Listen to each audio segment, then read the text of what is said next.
Chapter 1331. The old barbarian king's way of thinking was very similar to that of a human. It could be said that he was almost a human apart from his bloodline.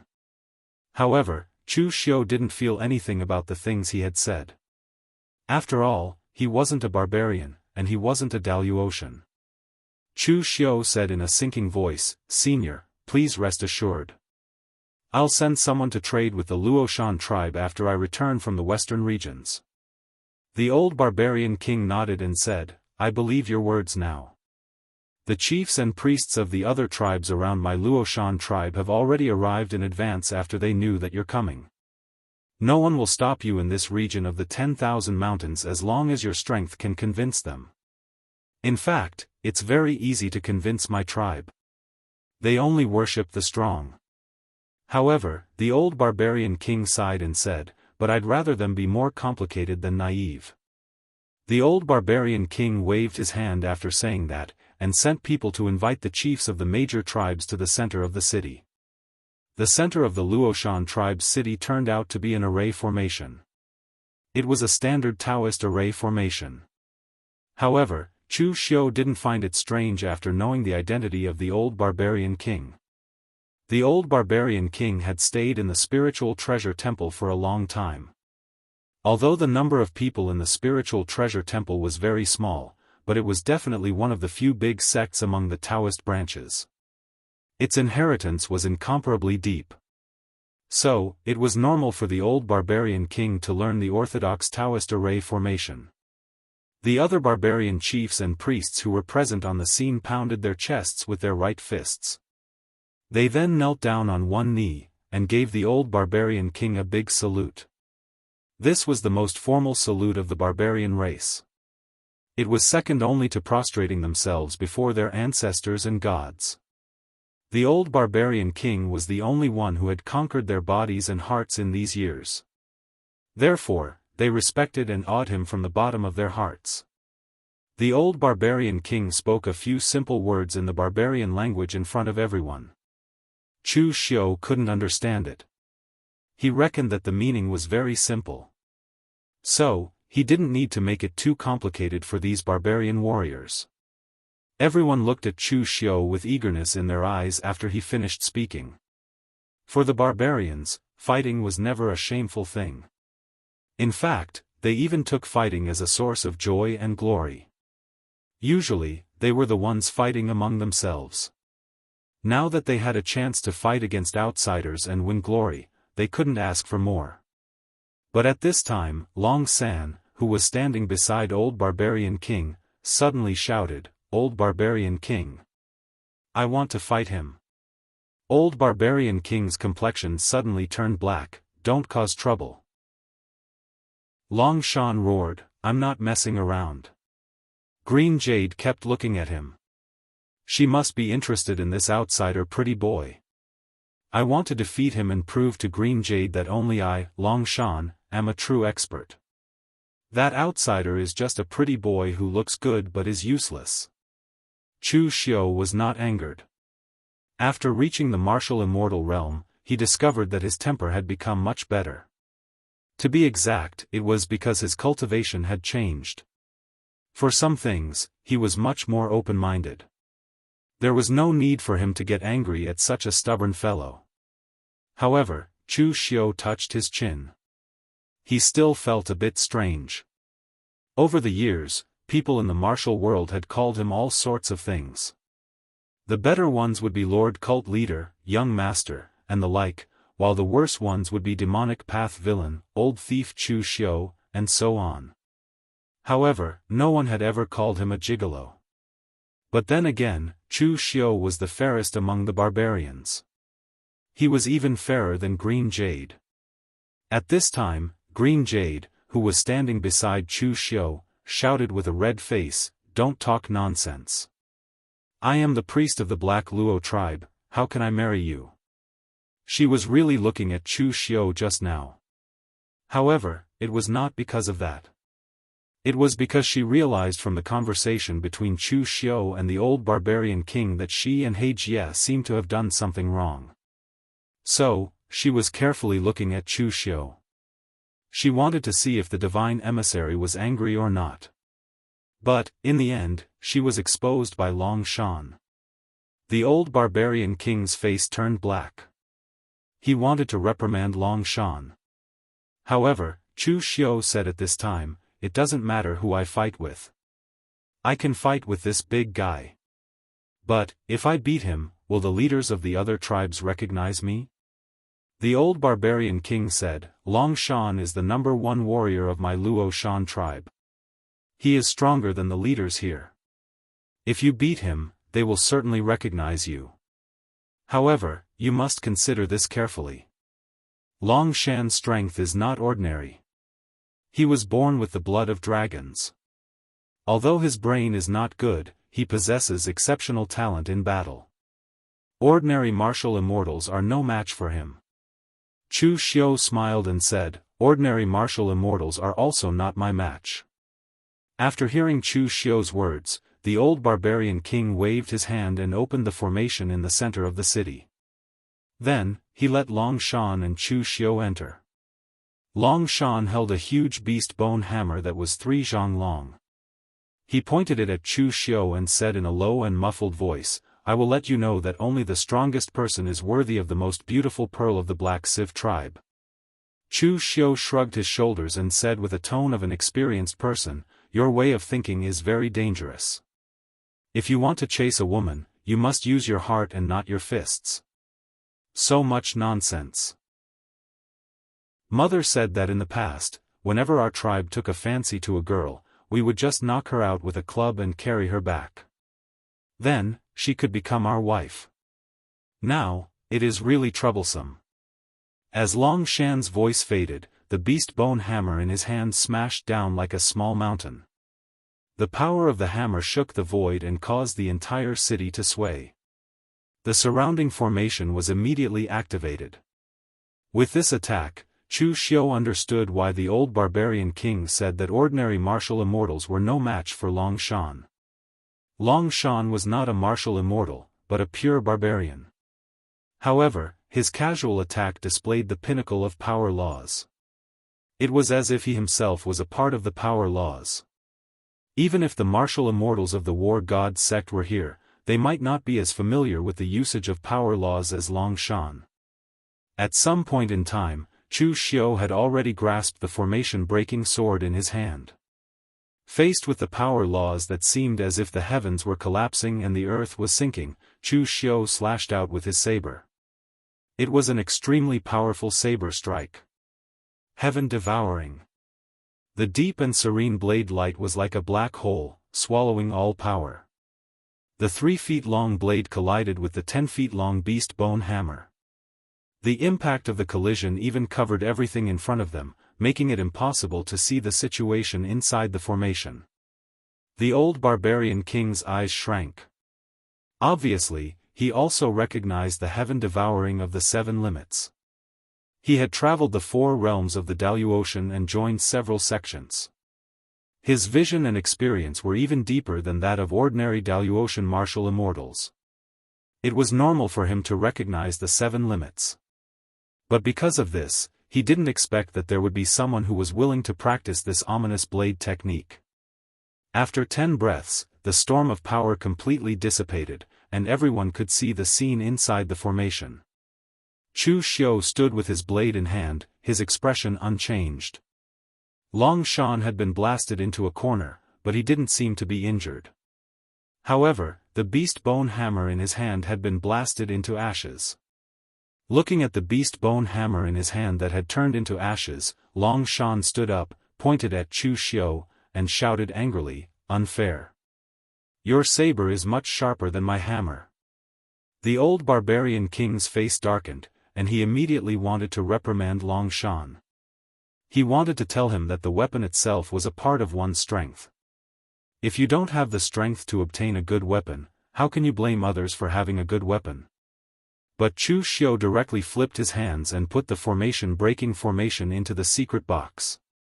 He spread out his hands and lightly said, "Okay, then let's not use weapons to fight." Long Shan let out a long breath and rushed over like a Tyrannosaurus dragon. His feet landed on the ground, and in an instant, the whole ground began to explode and tumble. But before he could get close, Chu Xiu had already formed a seal with his hands. The 6 paths of reincarnation bracelet on his wrist shone brightly, and the 6 paths of Saga wondrous splendor will appeared. The power of the 6 paths of reincarnation directly wrapped Long Shan within it. The power of the heaven realm descended a mighty pressure, the power of the hungry ghost realm eroded the body, and the mortal realm obliterated all power. The huge will constantly bombarded Long Shan's surroundings, and at the same time, it shook his primordial spirit, causing him to constantly scream. The old barbarian king's complexion changed again. He had never seen this cultivation technique before. It was either created by Chu Xiu himself, or it was inherited from his lineage. This cultivation technique should have originated from the Buddhist lineage, but it didn't seem like it. However, its power was already close to that of a magical power. At this time, although Chu Xiu had the upper hand, he actually couldn't do anything to Long Shan. The other party was really talented. After bathing in dragon blood, his body was no different from a fierce beast. The power of the 6 paths of reincarnation unexpectedly couldn't completely wear down his strength. The primordial spirit attack in the 6 paths of reincarnation bracelet was effective, but this guy was simply stubborn. Even if he was pulled into the 6 paths of reincarnation, it still couldn't destroy his state of mind. The collision of the primordial spirit alone couldn't destroy the other party's primordial spirit, which wasn't strong, but was extremely tough. For a moment, they were in a deadlock. Long Shan clutched his head and howled miserably, "If you have the ability, don't use those strange methods. Let's fight fair and square." An unfathomable smile appeared on Chu Xiu's face. "All right, I'll satisfy you." As he spoke, Chu Xiu directly put away the 6 paths of Saga Samsara wheel. Long Shan rubbed his head. After being thwarted twice, the anger in his eyes had already risen to the limit. Even his eyes were suffused with a blood-red color, but his pupils had become vertical like a snake, and his aura had soared by 30%. However, before he could make a move, Chu Xiu had already made his move. When the lawful embodiment of heaven and earth was executed, a gigantic figure that was thousands of feet tall emerged from the array. Compared to the lawful embodiment of heaven and earth, Long Shan's small giant-like body was like a small rabbit. As the fist smashed down, Long Shan roared angrily and also punched out. A powerful storm suddenly burst out, but Long Shan actually took the punch head-on. When the second punch landed, Long Shan was blasted back a few steps, but he forced himself not to retreat anymore.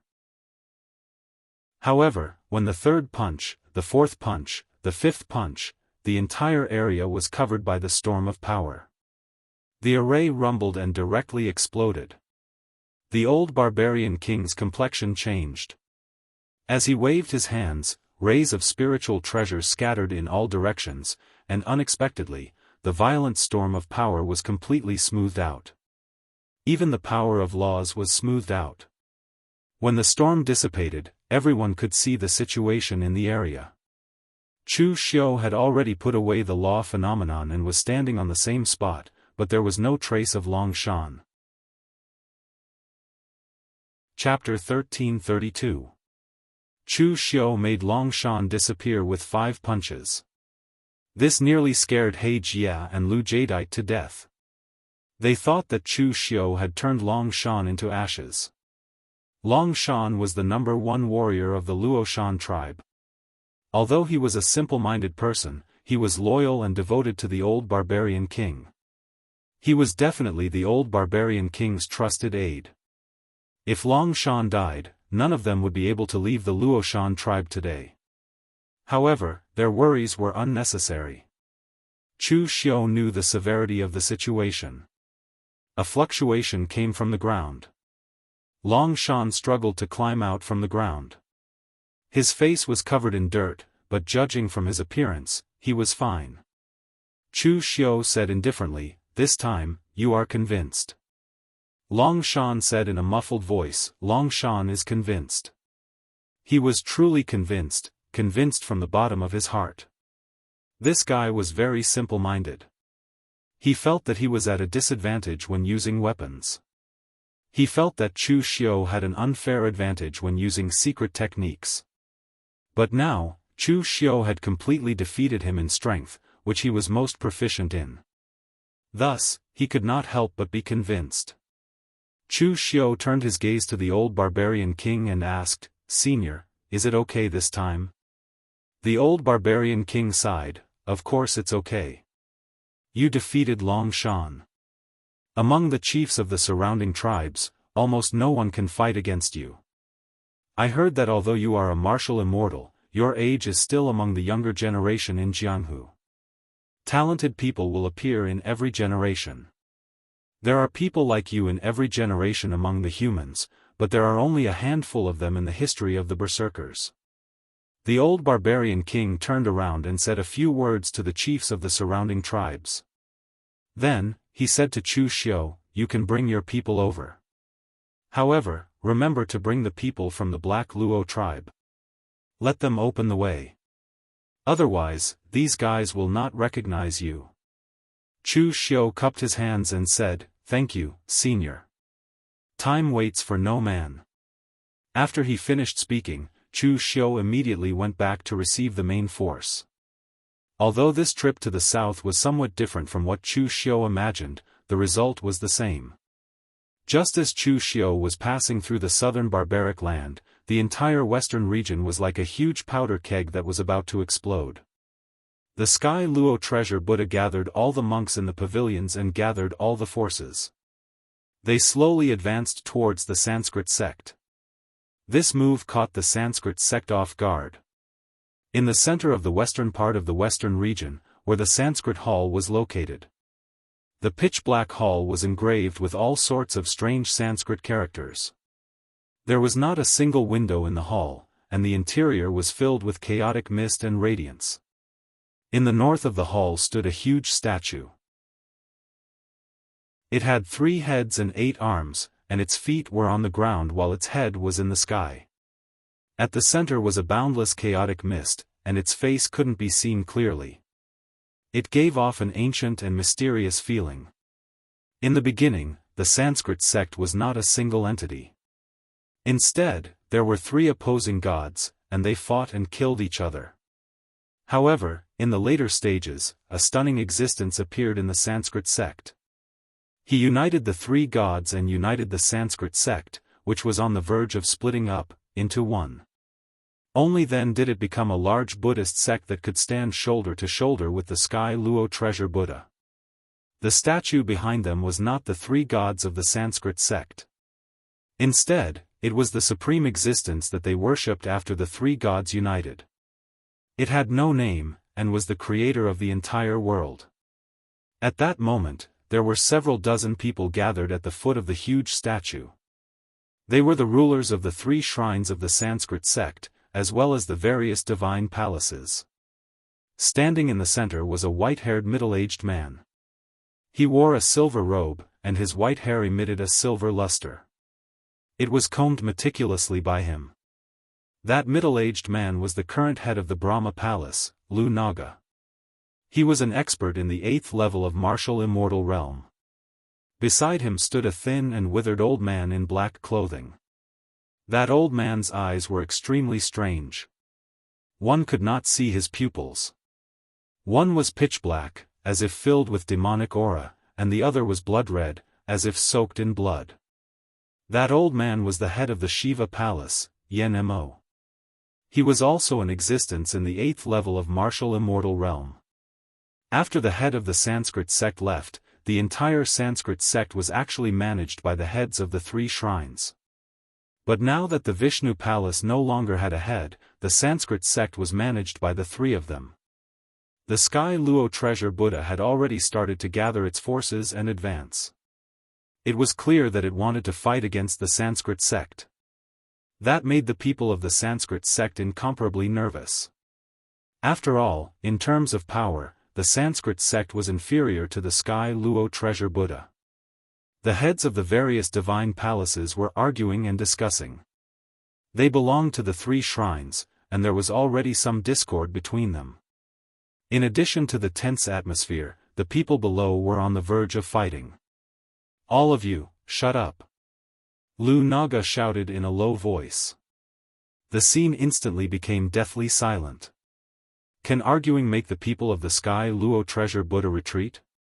Today, everyone gathered here is to think of a plan to deal with the Sky Luo Treasure Buddha, not to argue.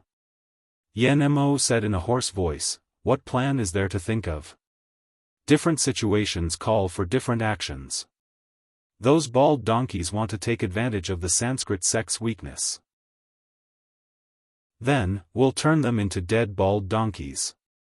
Yan Mo's words contained extreme murderous intent. It was as if there was a boundless sea of blood surging. Lu Naga said in a low voice, "Even so, there's still something wrong. The people of the Sky Luo Treasure Buddha attacked too suddenly. They should know that the formation between the upper and lower realms can't hold for much longer. Who knows when it will completely shatter. At that time, the Daoist will usher in a new era of great competition. Aren't they afraid of losing too much of their strength by attacking the Sanskrit sect at this time, causing them to be eliminated in this era of great competition?" Previously, when the Sanskrit sect and the Sky Luo Treasure Buddha were confronting each other, both sides had a tacit understanding. That was, they were in a stalemate. But now, this tacit understanding was suddenly broken by the Sky Luo Treasure Buddha. Yan Mo sneered, "Those bald donkeys hate us to the core. What can't they do? But it doesn't matter. Since they want to attack, the Sanskrit sect will accompany them to the end." Lu Naga glanced at Yan Mo with a trace of dissatisfaction in his eyes. The people of the Shiva Palace were always like this. They didn't care about the big picture. They only knew how to fight and kill. Of course, in this situation, they had no other choice but to fight. Lu Naga said in a low voice, "Yan Mo, your Shiva Palace is the strongest. This time, your Shiva Palace will be the first to go up. Do you have any objections?" Yan Mo laughed strangely. "Isn't it always like this? Don't worry, no one in the Shiva Palace is afraid of death. The warriors who die in battle will naturally go and meet the great god Shiva." Lu Naga's eyebrows twitched. Yan Mo's words seemed to imply that his people were afraid of death. Lu Naga snorted lightly. He didn't argue with Yan Mo at this time. He continued to instruct the other palaces. Finally, he said, "The Vishnu Palace doesn't have a palace master. So in this battle, all of you will stay at the back. The Vishnu Palace contains all sorts of secret techniques and rare treasures that have been researched halfway. Those things cannot be damaged." Yan Mo nodded indifferently. He didn't have any objections. In any case, the Vishnu Palace was the weakest among them. Most of the time, they wouldn't attack. After instructing everyone, Lu Naga suddenly turned his gaze to Yindala. "Yindala, you don't have to fight in this battle. Stay at the back and guard the Vishnu Palace." Hearing that, Yindala was taken aback. Then, he said with dissatisfaction, "Why should I guard the back? With my strength, am I only fit to guard the back? Almost everyone in the Shiva Palace loved to fight. Especially a madman like Yindala." In such a shocking battle, Lu Naga actually wanted him to guard the back. How could Yindala tolerate that? Lu Naga said in a low voice, "It's because you're strong that I want you to guard the back. Yindala, don't think that you can stand shoulder to shoulder with a 7th layer martial immortal just because you've killed one. The characteristics of your techniques are suitable for one-on-one attacks. At that time, you can rely on the world annihilation flame that can tear apart any power of laws to unleash its greatest effect. But this time, the heavenly treasure Buddha has sent everyone to the battlefield. Our Sanskrit sect has done the same. In such an environment, once a chaotic battle begins, you will lose all your advantages. You might even be inferior to an ordinary 5th layer martial immortal. Right now, other than Anasiro, the old man, there isn't a single martial immortal in the Vishnu Palace. Letting you go is also to protect the Vishnu Palace, and also for the sake of the overall situation. Yindala was still a bit unconvinced. He couldn't help but turn his gaze to Yen Mo. After all, Yen Mo was his superior. He could be considered half a teacher to him. Half of what he had learned was taught by Yen Mo. Yen Mo's mind wasn't only filled with killing. He also knew what Lu Naga said was reasonable. Just do as Lu Naga said. If you want to attack, there will be plenty of opportunities. This time, you guarding the back is indeed more valuable than charging at the front. Hearing Yen Mo's words, Yindala could only nod in agreement. Lu Naga looked around and said in a deep voice, "Since that's the case, go back and gather the cultivators in your divine palaces. Prepare to fight the heavenly treasure Buddha. Even if our Sanskrit sect is at a disadvantage right now, when the heavenly treasure Buddha comes, we will leave a pile of bald heads behind." With that order, the Sanskrit sect that occupied half of the western region started to move. All the divine palaces and cultivators on the Sanskrit sect side started to gather. When the heavenly treasure Buddha pushed the cultivators into the Sanskrit sect's territory, the cultivators on the Sanskrit sect side also finished their preparations. When it came to a battle between two large sects of this level, there wasn't much that could be done. Because both sides understood each other's strength too well. They could even accurately estimate the approximate number of people in each pavilion or divine palace. So, in a situation like that, all methods were useless. In the end, they could only use all their strength. What they were competing on was the fundamental strength of both sides. In fact, in the past 10,000 years, both sides had fought this kind of battle many times. Although there were wins and losses every time, they had never been able to completely destroy the other side. The Sanskrit sect thought that the result this time would be the same. But they didn't expect that the heavenly treasure Buddha, who never liked to use tricks and schemes, would give them a different surprise this time. Chapter 1333. At the border between the Sanskrit sect and the Sky Luo Temple stood a huge statue. On one side was the Buddha, and on the other was the god of creation. Within a few miles between the two statues, there was no one, nor were there any forces. The entire western domain was completely divided by these two statues. At this time, the Sanskrit sect and the Sky Luo Temple's warriors were spread out under the huge statues. Buddhist light and Sanskrit words shot into the sky, and a powerful aura stirred up the heavens and earth. Earth, wind, water, fire, and all sorts of other powers intertwined in the sky. The laws of heaven and earth had been completely changed.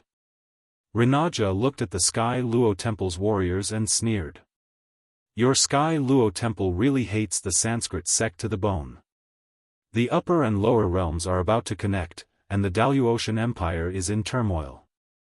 The era of great competition is upon us, and destiny has changed. Your Sky Luo Temple should be able to sense this. But in this era of great competition, you dare to attack the Sanskrit sect first. Aren't you afraid of being eliminated? Zen Master Jishan put his palms together and chanted. Demons and heretics, not only do I hate them to the bone, but I also want to get rid of them. In this era of great competition, no matter who is in charge of the pugilistic world, we can't let you demons and heretics be in charge. Rinaja picked his ear and said calmly, heretics? Are those who are different from your Sky Luo Temple heretics? What a detestable title. But how many times has the Sky Luo Temple tried to get rid of us heretics in the past 10,000 years? Did you succeed even once? This time, it still won't work. As Rinaja spoke, he formed a seal with his hands. Boundless laws of power twisted around him. Finally, the power of the laws began to fuse behind him, evolving into boundless chaos. The primordial power of chaos before the heavens and earth were formed. Next to Rinaja, Yama was surrounded by blood-red Sanskrit words, wrapping him up like a huge blood cocoon. But as the blood cocoon was torn apart, the person who walked out was not the stooped old man. Instead, it was a tall young man dressed in blood-red armor. His looks were so devilishly handsome that they didn't resemble Yama in the slightest. The only similarity between the two was their eyes. One was black, while the other was blood-red. Yama stepped on the boundless sea of blood and held a huge bow in his hand. It was a huge bow that was completely condensed from world-destroying flames. However, the arrow on the giant bow was not the apocalyptic fire. Instead, it was an extremely evil arrow formed by countless vengeful spirits and evil spirits. Everyone on the Sky Luo Temple's side also made their move. Zen Master Jishan chanted the name of Buddha, and the pure Lotus Buddha's aura was unleashed by him to the extreme. The dazzling Buddha's aura covered the sky, and golden lotuses bloomed within it. 3 Buddha shadows appeared behind the chief monk of Hua Yen Pavilion. The past, the future, and the present disrupted time and space. The Vajra Institution's president held the Vajra exorcism wand in his hand and unleashed his indestructible golden body. His entire body was shrouded in countless dazzling golden Sanskrit characters as he rushed out first. Both sides used all their means. Without the slightest probing, they attacked with all their strength. While they were fighting fiercely, Chu Xiu and others came out of the dense forest of innumerable huge mountains. It took longer than Chu Xiu had expected. After all, when Chu Xiu left, he was alone. But this time, he brought tens of thousands of elites of the Kunlun Devil cult. Although these people weren't weak, they definitely couldn't compare to Chu Xiu, so their speed was immediately slowed down. Chu Xiu looked up at the sky in the distance. Even though he was thousands of miles away, he could still feel the strong power coming from there. Looking back at the others behind him, Chu Xiu said in a deep voice, "Let's go." The Sky Luo Temple's side has already made its move.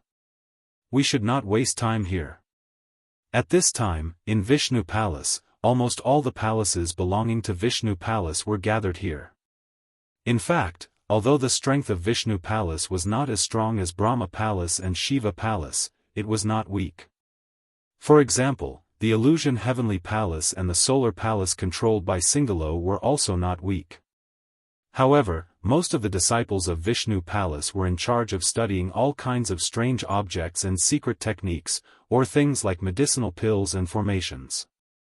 It would be a waste to let them fight with the people of Tian Luo Busha, just like how Tian Luo Busha would not let the disciples of Medicine King Pavilion go to the battlefield. At this time, Yindala stayed in Vishnu Palace with a face full of annoyance. For people like him who liked to fight, in this life, it was estimated that he could only encounter such a big battle between 2 factions. The result was that he could not participate, which made Yindala feel very aggrieved.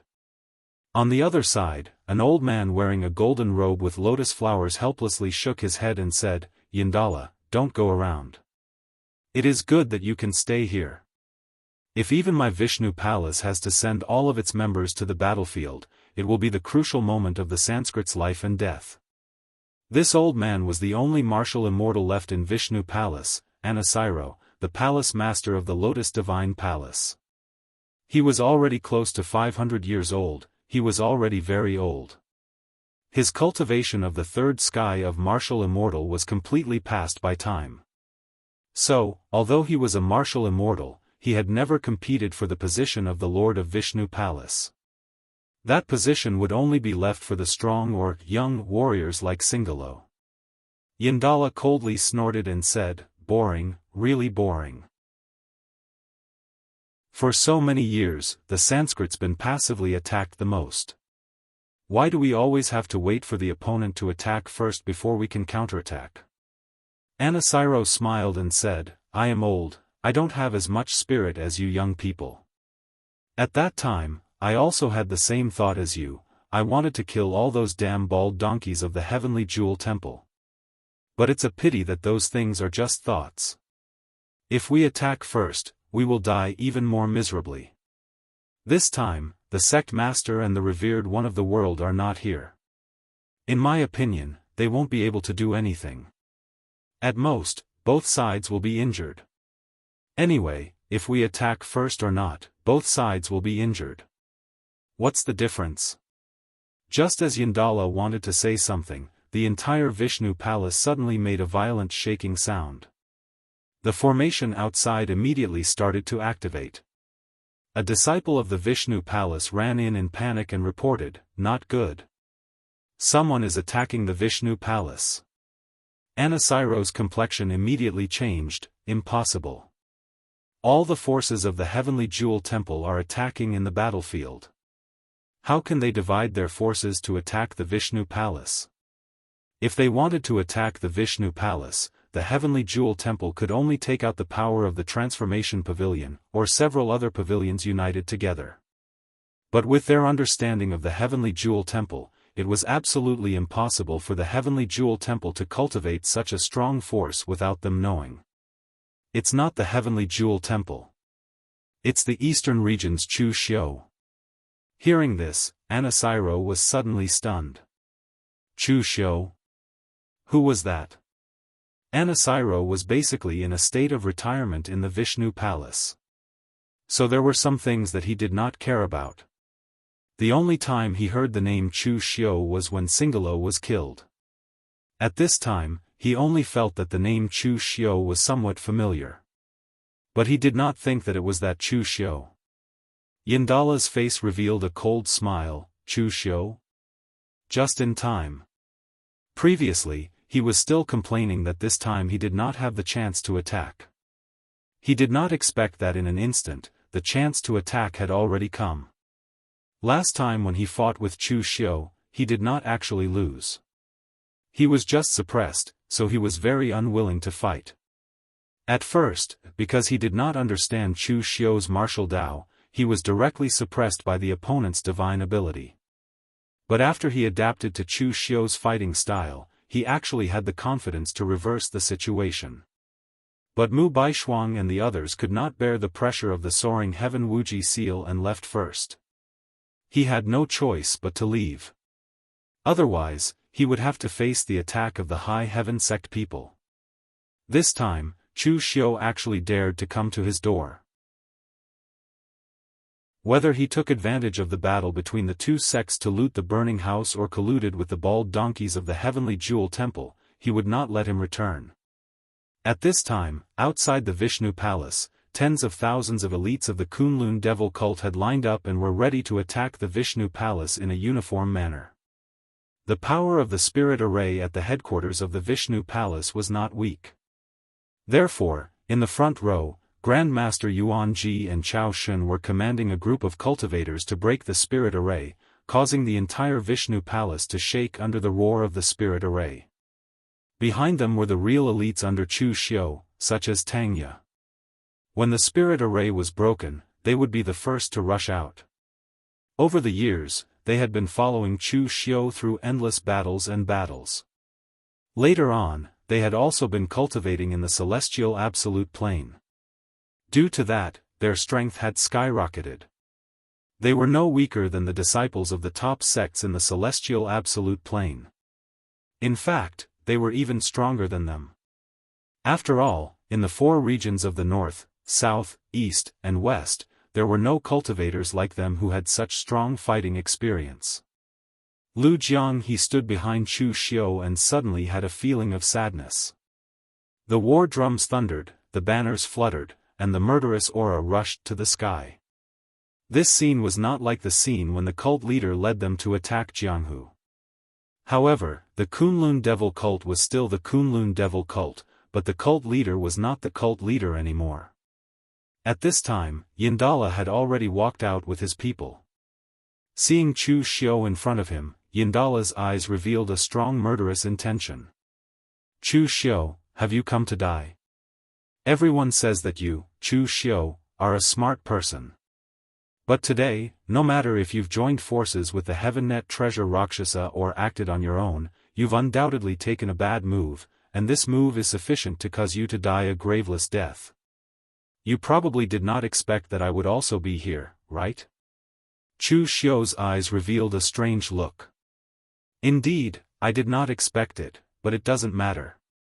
Destroying the Vishnu Palace and getting a deputy of the Shiva Palace, it is also a profit. Without waiting for Yandala to say anything, Chu Xiu shouted, kill. Chapter 1334. Before attacking the Vishnu Palace, Chu Xiu did not expect that Yin Tuoluo would be here.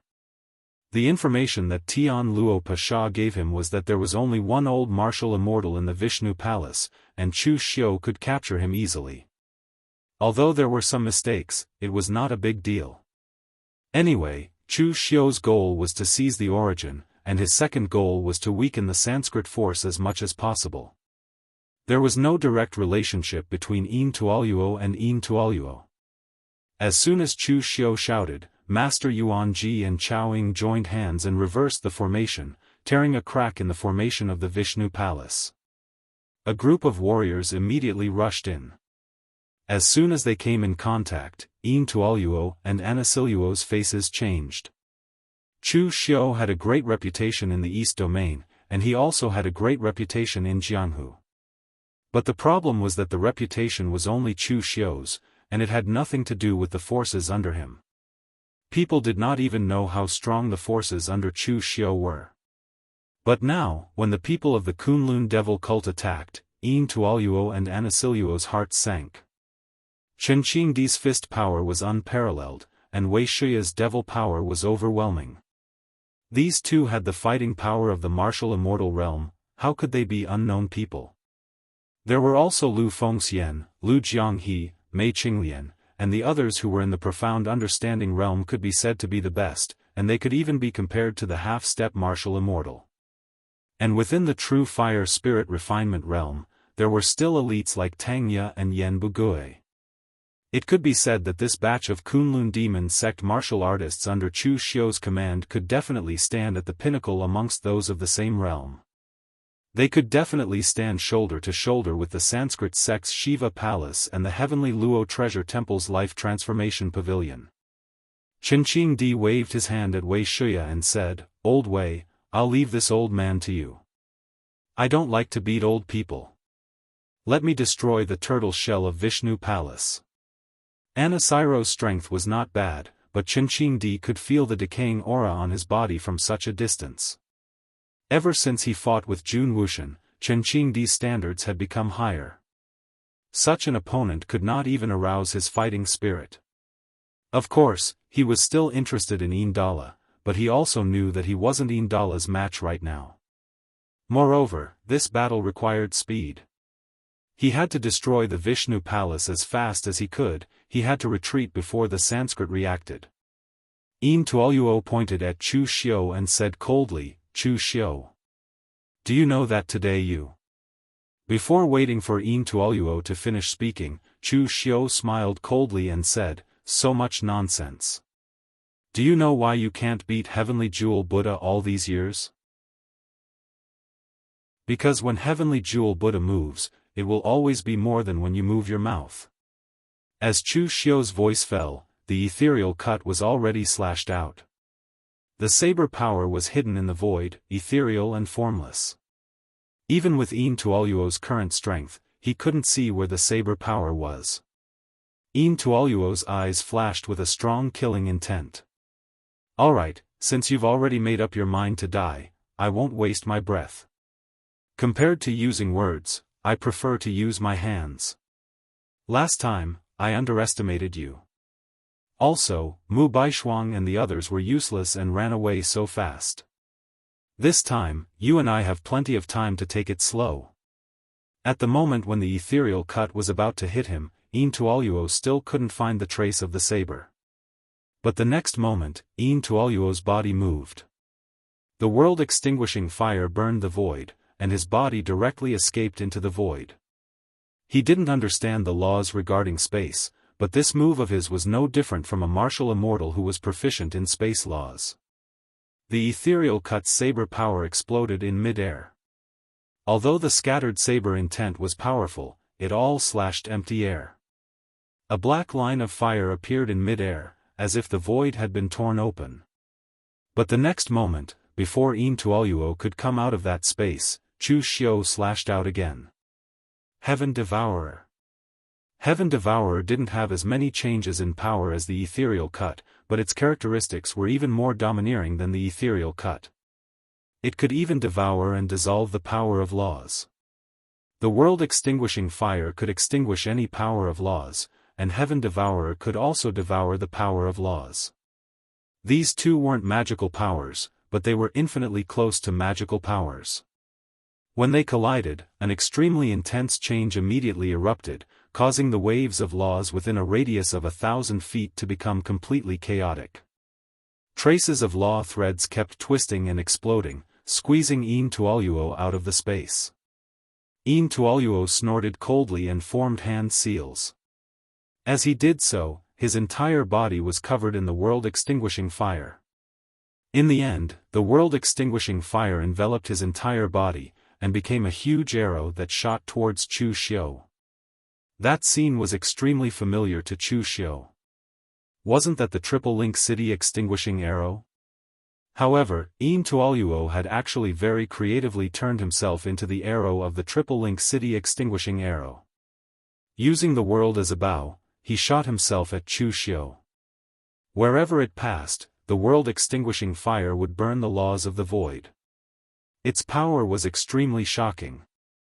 This time, without the others delaying or worrying, Tuoluo could attack without any qualms. The might he displayed was indeed stronger than before. The world-extinguishing fire that could burn the void had countless transformations. It could dissolve the power of laws, and its power was incomparably shocking. If used well, it could kill a 7th heaven martial immortal. However, last time, Chu Xiu also didn't use his full power. Tuoluo turned himself into an arrow, and the world-extinguishing fire locked onto Chu Xiu, preventing him from escaping. But the very next moment, a ray of light blossomed in Chu Xiu's hand. Cross-shaped lotus flower, Buddhist aura surging into the sky. Chu Xiu had also cultivated the world-extinguishing fire, so he naturally knew what the bane of the world-extinguishing fire was. To the world-extinguishing fire, the power of the cross-shaped lotus flower had reached a limit. The world-extinguishing fire around Tuoluo was extinguishing at a speed visible to the naked eye. Illuminated by the boundless Buddhist aura, the power was constantly dissipating, and in the end, Tuoluo's body was revealed. The enormous power sent Tuoluo flying, but the very next moment, Chu Xiu felt something was amiss. In terms of foundation in power, Tuoluo was stronger than him. After all, he was a 5th heaven martial immortal. But in the previous attack, after the world-extinguishing fire was extinguished, Tuoluo didn't even retaliate. That was a bit strange. The next moment, demonic flames and Buddhist aura blossomed around Chu Xiu's body. He pushed the invincible divine demon body to the extreme. In that instant, Chu Xiu was like an ancient demon god that had descended, controlling the two extreme powers of light and darkness. At some unknown point in time, the space around Chu Xiu had split open. Threads formed by the world-extinguishing fire wrapped around him. Tuoluo's body appeared behind him. Tuoluo had completely transformed into the world-extinguishing fire and dissipated. Chu Xiu narrowed his eyes. Tuoluo seemed to have filled his body with the world-extinguishing fire, and could even swap bodies with him to the point where it was difficult to distinguish between the real and the fake. He was truly troublesome to deal with. The next moment, the threads of the world-extinguishing fire abruptly tightened, completely wrapping Chu Xiu within. But the Buddhist aura and demonic flames around Chu Xiu's body surged.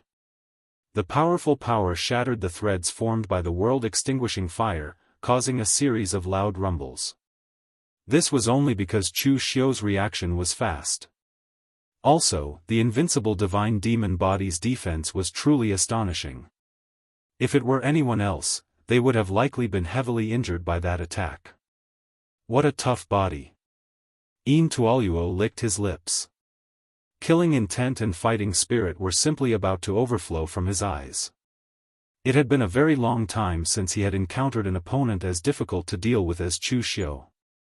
He was basically fearless against cultivators of the same level. In fact, only cultivators 1 or 2 levels higher than him were worthy of being his enemy. But now, Chu Xiu, a martial artist who was 2 heavens weaker than him, could actually make him feel that he was difficult to deal with. Tuoluo was not angry. He only felt that it was very novel and he really wanted to kill him. The next moment, Tuoluo suddenly began to dance, performing a strange and seductive dance. Tuoluo's appearance was extremely handsome and seductive to begin with. It was even to the extent that it was difficult to distinguish his gender. His figure was also enchanting and slender. Such a seductive dance performed by him actually gave off a soul-stirring sense of beauty. But Chu Xiu immediately felt that something was wrong. He smelled a scent from that dance, a scent of death and destruction. Before he could do anything, Tuoluo's dance became faster and faster. At a glance, it was as if he had grown 8 arms. The world-extinguishing fire was like lotus petals that began to fall as he danced. The world began to collapse. With Tuoluo at the center, the world began to collapse. Space was torn apart, time was distorted, and even the rules vanished. Everything seemed like the end of the world. This was the inherited mystique of Shiva Temple, the dance of world annihilation. Legend had it that when god Shiva destroyed the world, he had performed this dance, and the world was being destroyed under his dance. Chu Xiu was within the range of the collapse. He could not borrow any essence qi or even the power of rules. The next moment, Chu Xiu's figure suddenly expanded, turning into a giant that was thousands of feet tall. He supported the world that was about to be destroyed. Tuoluo could destroy the world, so he could split open the sky. As Chu Xiu used the law embodiment of heaven and earth, his huge body directly tore apart the world that was about to be destroyed, causing the power of destruction to spread out to the outside world. The mystique of the dance of world annihilation was indeed extremely overbearing. It could destroy all existences in a space, including the power of rules. But at the same time, the range of such an overbearing mystique was also not large. It only covered an area of several hundred feet. As Chu Xiu forcibly opened up the world, that power spread out. Tuoluo's dance became faster and faster. His face was already pale, and in the end, he could only stop dancing. If this continued, he did not know if Chu Xiu would die, but he would definitely not be able to hold on. Chapter 1335. The martial artists of Shiva Hall were the most combative, and Indara was even more so. He had met many opponents in his life, many from the heavenly Luo treasure temple and many from the other 3 regions, but he was the first to meet someone as wild as Chu Xiu. He had never expected that Chu Xiu could use such a funny method of not attacking directly to force him to stop the dance of destruction. At this time, Chu Xiu also stopped the state of the law embodiment of heaven and earth, shook his head and said, "The power is not bad, but it's a pity that the variations are not enough. Your Sanskrit techniques are not bad on their own, but it's a pity that when these techniques of the same attribute are put together, they seem even more rigid." Indara's eyes showed a hint of anger. "Are you worthy to comment on my Sanskrit techniques? I'll be worthy if I kill you." Chu Xiu formed a seal with his hand, and the 6 paths Saha miraculous light wheels appeared, directly enveloping Indara. Indara's power was too easy to see through. Chu Xiu had only exchanged blows with him twice, and he had already figured out his martial path. He had more power, but not enough variations. This was not Chu Xiu mocking him, but the truth. The power of the 6 paths of reincarnation reached out one after another, the power of celestial being turned into vast and boundless divine might, directly suppressing him on the spot. The power of the hungry ghost Tao devoured everything, even the fire of destruction was also devoured, and the strange power of the human Tao was also grinding his body. Most importantly, the 6 paths of reincarnation seemed real and illusory at the same time, also affecting his primordial spirit. This technique had already been used by Chu Xiu previously, and at that time, it had already left a very deep impression on Indara. So, after returning, Tuoluo had been thinking about how to break Chu Xiu's 6 Saha wondrous splendor wheel. However, after thinking for a month, Indara sadly discovered that in terms of pure martial techniques, he actually could not break this technique. Because from a certain point of view, the 6 paths of Saha's splendor will could be considered a perfect cultivation technique. The power of the 6 paths reincarnation was different from each other, but it was a combination of strength and softness. The 6 paths reincarnation formed a perfect seal without any loopholes. Furthermore, the power of the 6 paths of samsara was targeted at the physical body. At the same time, there was also a power targeting the Yuan Shen, making it impossible to fight back. There was no way to find a way out. However, nothing in the world was perfect. Tuoluo pondered for a long time and finally understood that there was only one way to break Chu Xiu's 6 paths of Saha samsara wheel. That was to use absolute power to break through the cycle of reincarnation. Tuoluo's sleeves suddenly exploded, revealing his arms that were covered in tattoos. If one looked closely, they would discover that one side of his arms was engraved with a storm, while the other side was engraved with lightning. As his arms danced, endless storms and lightning swept across the sky, tearing everything apart and annihilating everything. It was another apocalyptic scene. This was also the Shiva temple's legacy spell, Dance of Storms. It was said that among the powers that Shiva controlled were storms and lightning. When the world was about to be destroyed, wind, rain, lightning, and lightning would be unleashed. This time, the Dance of Storms was not as powerful as the Dance of World Destruction, but its range was extremely wide. It directly drowned out the power of the 6 paths of samsara. However, after using the Dance of Storms, Tuoluo's face was already a bit pale. Although his face was also very pale before, it wasn't as pale as it was now, as if he was sick. Chu Xiu's eyes narrowed. 2 spells. Tuoluo had already used 2 spells of the Shiva temple's legacy spell. Right now, his power should be almost at the limit, right? Although Chu Xiu still had the clear sky reflecting shadow, he didn't plan to use it. He also used 2 spells, but because the cross-shaped lotus seal's consumption was small, his consumption was actually not as great as Tuoluo's. This was the West region, the territory of Sanskrit. It was still unknown how the battle between Sanskrit and Heaven Luo treasure Buddha was going. Therefore, Chu Xiu wouldn't risk his life in a situation like this. Besides, he didn't need to risk his life to deal with Tuoluo, who had already been exhausted to the limit. Chu Xiu made the cross-shaped lotus seal again. A huge Buddhist lotus bloomed, and golden Buddhist light enveloped Tuoluo's entire body. A spell like the cross-shaped lotus seal was extremely destructive to Tuoluo. It wasn't inferior to Heaven Luo treasure Buddha's pure lotus Buddhist light. Even if Tuoluo tore through space with the fire of destruction and escaped into space, he was still blasted out by the cross-shaped lotus seal's power. Again and again, Chu Xiu's 3 cross-shaped lotus seals landed, causing Tuoluo to vomit blood. His face was filled with shock and disbelief. Impossible. Absolutely impossible. How many times had Chu Xiu used a spell? 5 times? 6 times? Divine abilities were not martial skills. To use divine abilities so many times in succession, the exhaustion of Chu Xiu's power would be sufficient to drain a 5th heaven martial immortal dry. Thus, how could Chu Xiu possibly use divine abilities of that level in succession? He was simply using a spell like a martial technique. That was absolutely impossible.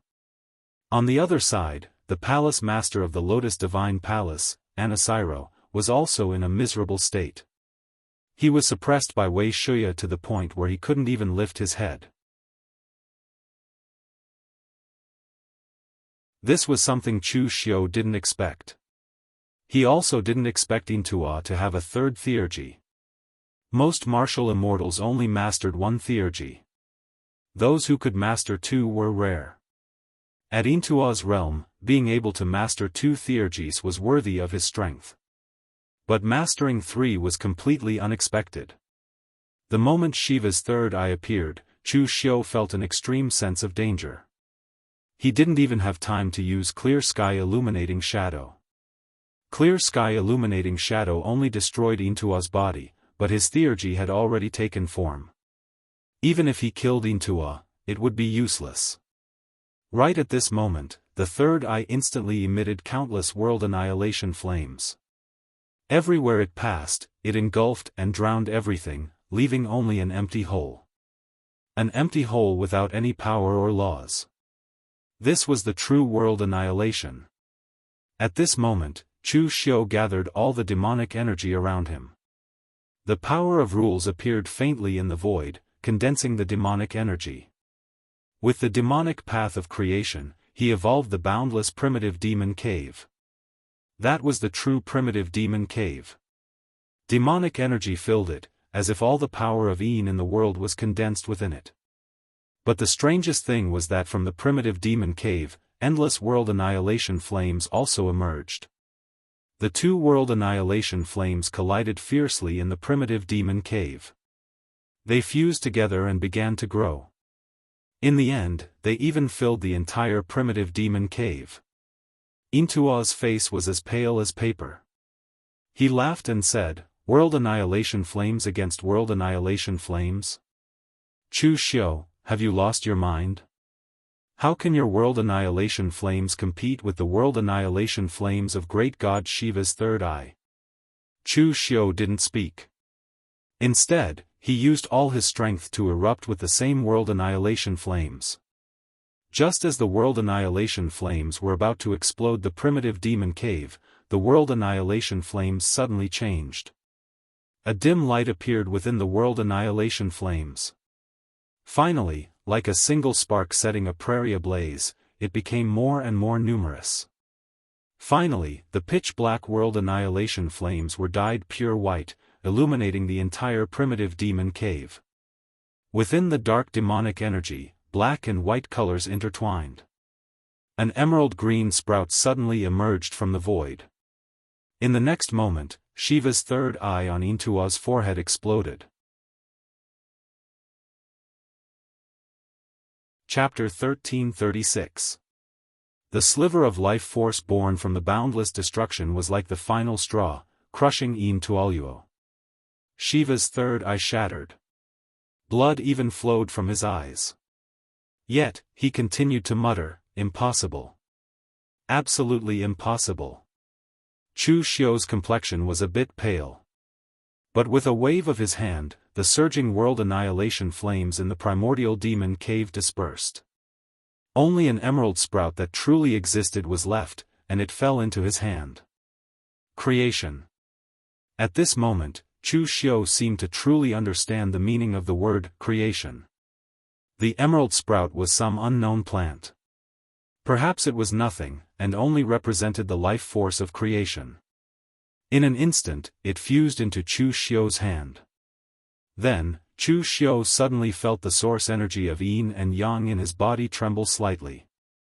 It was a very, very faint tremble, much fainter than when they were fusing. But in an instant, all of Chu Xiu's exhaustion was restored. His complexion became incomparably rosy. That power flowed through his limbs and bones. Although it didn't allow Chu Xiu to reach the fourth level of martial immortal, it allowed him to comprehend something. Looking at Intualuo, Chu Xiu wasn't in a hurry to kill him. After all, it was all thanks to him that he was able to comprehend something in the end. Chu Xiu only lightly shook his head and said, "Impossible? There is nothing in this world that is impossible. It is just that you are too extreme. Everything in the world is in balance with Yin and Yang. It is a cycle in itself. How can there be anything that can only be destroyed? The world annihilation flames can only be created after the world is destroyed. In that extreme darkness, what is hidden is the true life force of creation. Yet, you have never discovered it, or rather, you don't want to discover it. Intualuo, you have walked the wrong path from the very start. You can become a martial immortal, but you cannot reach the peak." Intualuo hoarsely laughed and said, "I'm wrong? I'm not wrong. How could I be wrong? Chu Xiu, you have not won because you cannot kill me. As Tuoluo spoke, the last bit of power around him condensed into a world-destroying fire, but it was ignited on his own body. With a strange wild laugh, Tuoluo burned himself into a pile of ash in an instant. Chu Xiu was stunned. Tuoluo would rather commit suicide in front of him than admit that he had lost. He was really stubborn, or rather, paranoid. Looking at the pile of ashes on the ground, Chu Xiu shook his head and said, "Turning into spring mud protects the flowers even more. If you burned yourself to ashes with the world-extinguishing fire, the grass here would definitely grow extremely well after a few months. Wasn't this also a kind of reincarnation? Actually, you already know the answer, you just don't want to believe it." Stubborn people would walk further and faster, but at the same time, if stubborn people walked on the wrong path, they would also die a more miserable death. After the two martial immortals in the Vishnu Divine Palace were killed, the rest of the warriors couldn't even resist, and fled while crying. "Hurry up and kill them, but don't chase too closely. Others, go into the Vishnu Divine Palace, and take away everything that can be taken away." This was the Vishnu Divine Palace, one of the three main divine palaces of Sanskrit. There must be countless treasures in it. This time, Chu Xiu had broken through the Vishnu Divine Palace. Just the resources that he had obtained were enough for him to make a lot of money. Of course, what Chu Xiu wanted the most now was not these things, but the origin. However, Chu Xiu and the others had searched all over the Vishnu Divine Palace, and found many secret treasures. Even the treasure chamber in the deepest part of the Vishnu Divine Palace was broken by Master Yuan Ji and Chao Shen, but there was still no origin in it. Chu Xiu frowned. Could it be that the information of the fat man Sikong Tan was wrong? The young origin of the Daoist was not in the Vishnu Divine Palace of Sanskrit? There are no survivors left in the Vishnu Divine Palace? Jianghu carried a warrior with a mustache, who was at the mysterious heaven and earth realm, and said, "There is only one left. Most of the people in the Vishnu Divine Palace are not afraid of death. Only this guy is afraid of death and surrendered." That warrior looked at Jianghu with a trace of grievance. "If I didn't surrender, you killed me. I surrendered, but you said that I was afraid of death. Was I not a human? What is your position in the Sanskrit?" Chu Xiu asked in a deep voice. That middle-aged man quickly said, "I am Ji Xinlua, the master of the illusionary heavenly palace." Chu Xiu slightly raised his eyebrows. He seemed to have a predestined relationship with the people of the illusionary heavenly palace. The warrior that he had met this time was also from the illusionary heavenly palace. "Do you know where the origin of the Vishnu Divine Palace is?" Ji Xinlua looked confused. "Origin? What origin?" Jianghu snorted coldly, and gathered his blood and qi in his hand. "Boy, be honest. If you don't tell the truth, I have 10,000 ways to make you beg for death." Ji Xinlua quickly said, "I really don't know. I have been in the Sanskrit for so many years, but I have never heard of the word origin." Chu Xiu waved his hand, signaling Jianghu not to make a move. He might really not know. With the cultivation of the mysterious heaven and earth realm, and the fact that he was the master of a celestial palace, he was already a big shot in the outside world. But obviously, in the Sanskrit, he should not be able to get in touch with the real secrets of the Sanskrit. So Chu Xiu changed his words and described the general shape of the origin to Ji Xinlua. Ji Xinlua suddenly understood, "So you are talking about the creation divine object." "Creation divine object?" Ji Xinlua nodded his head and said, "Anyway, that's what the previous lord of Vishnu Palace told us. This thing was left by the god of creation, and only the three gods of Sanskrit can control it. Now we have obtained a part of it, but we can't use its power. And if we don't use it well, even the martial immortals can't resist its power. For so many years, there have been 5 martial immortals in the Vishnu Palace who died because of researching the creation divine object, and the rest of the mysterious heaven and earth realm and true fire realm are countless. Then where is the creation divine object now? Ji Xinlua carefully answered, in the headquarter of the Sanskrit. What? Why is it in the headquarter of the Sanskrit? Ji Xinlua said, previously, Master Shingala was killed by you, and the Vishnu palace didn't have a master, so they felt that the creation divine object was not safe in the Vishnu palace, so they moved it to the headquarter of the Sanskrit. Chu Xiu furrowed his brows slightly. He had neglected this point. Under the premise that the origin was so precious, the Vishnu palace didn't even have a master, how could they still guarantee the safety of the origin?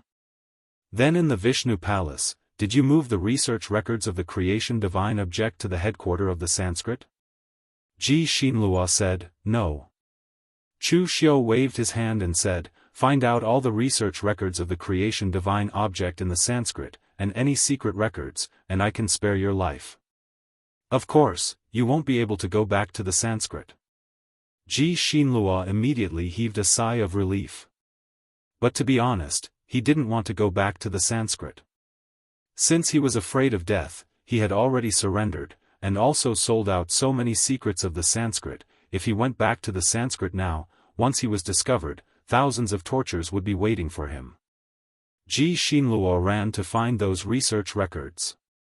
At this time, Chu Xiu suddenly thought of something. He said to the devil in his heart, didn't you want to use a martial immortal to refine a body? There is one here. Although Immortal had already turned into ashes, Anasilio was killed by Wei Shuya. Only his head was missing, but his body was still intact.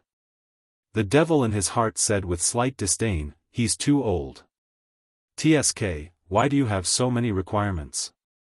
Even if you refine a body with a martial immortal, you will only be able to unleash the strength of the profound understanding realm, but your upper limit will be martial immortal. As long as you can rely on yourself to comprehend the power of rules, it will be easier for you to reach the martial immortal realm compared to other cultivators. The devil in his heart nodded and said, that's fine. Tell me, what do you want me to help you with? Chu Xiu was startled, how do you know what I want you to do? The devil in his heart sneered, I've stayed in your mind for so long, do you think I don't know your personality? People are the most complicated things, and you, Chu Xiu, are more complicated than most people. Based on my understanding of you, if you didn't want me to do something, you definitely wouldn't be in such a hurry to help me reconstruct my body. Chu Xiu shook his head, no matter what, we've known each other for so many years. I didn't expect you to think of me in such a way. You truly disappoint me. However, Chu Xiu immediately changed his tone, however, I do have a small favor that I want you to help me with. The devil in his heart said indifferently, go ahead, I'm not a human. Why are you trying to scheme against me? Humans have emotions. However, to the current devil in his heart, he did not have any emotions. He would only use the most callous of gains and losses to calculate everything. He was following Chu Xiu. Ever since he left the primitive demon cave, Chu Xiu could be said to be his master. Now, even if Chu Xiu helped him reconstruct his body and gave him his freedom, the most beneficial thing for him was to follow Chu Xiu. Therefore, he didn't need to worry about so many things. Based on his understanding of Chu Xiu, as long as he didn't betray Chu Xiu, he would never treat him badly. As for himself, he didn't have any reason to betray Chu Xiu. Chu Xiu pointed at Ji Xinlua and said, this guy can't return to the Sanskrit sect in the future, so what I want you to do is very simple. After you reconstruct your body, you copy his memory. I'll make my body look like him. You'll pretend to be a survivor and escape to the Sanskrit sect.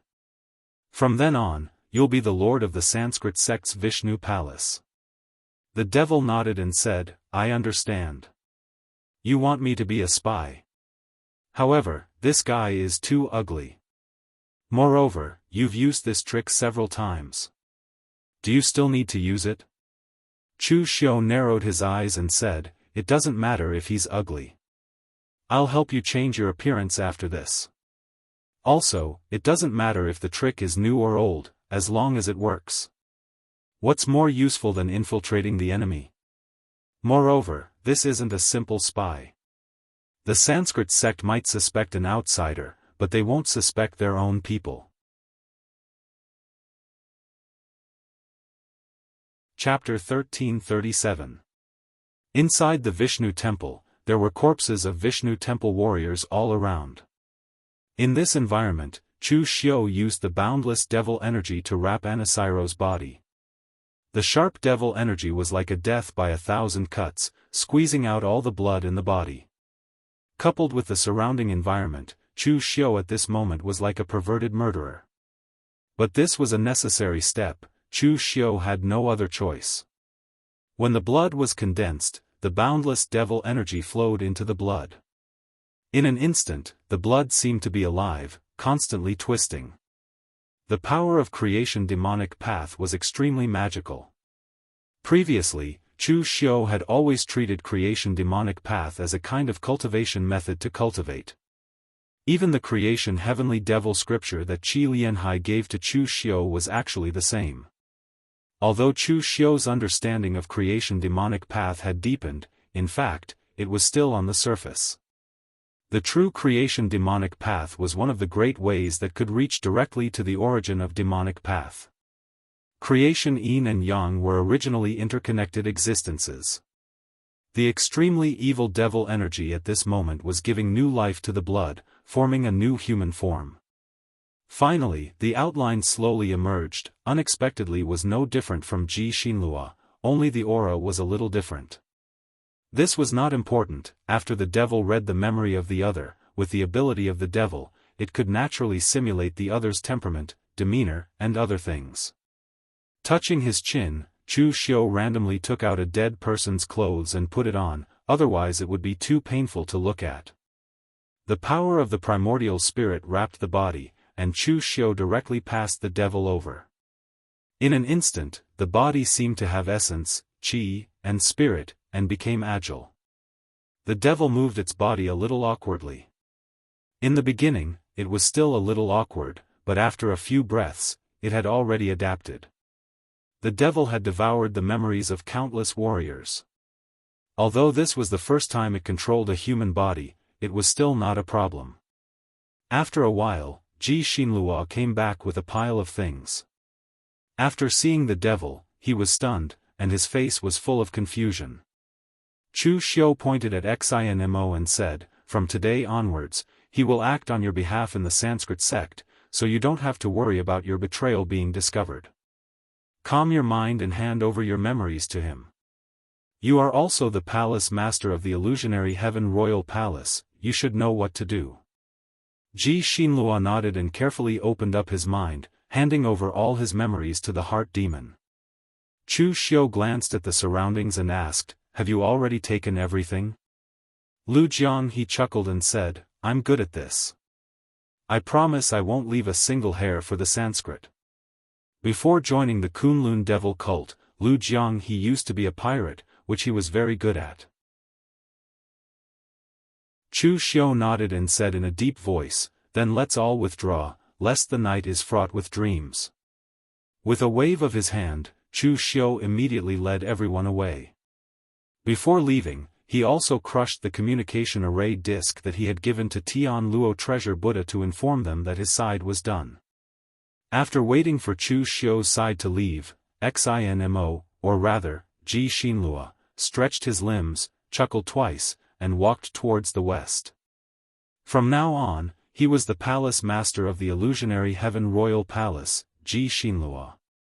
In the western battlefield, the Sanskrit sect and Tian Luo treasure Buddha were fighting. The entire battlefield was filled with the sound of fighting, and the power of laws had been completely disrupted. The number of people on both sides was actually about the same, but the Sanskrit sect was already at a disadvantage.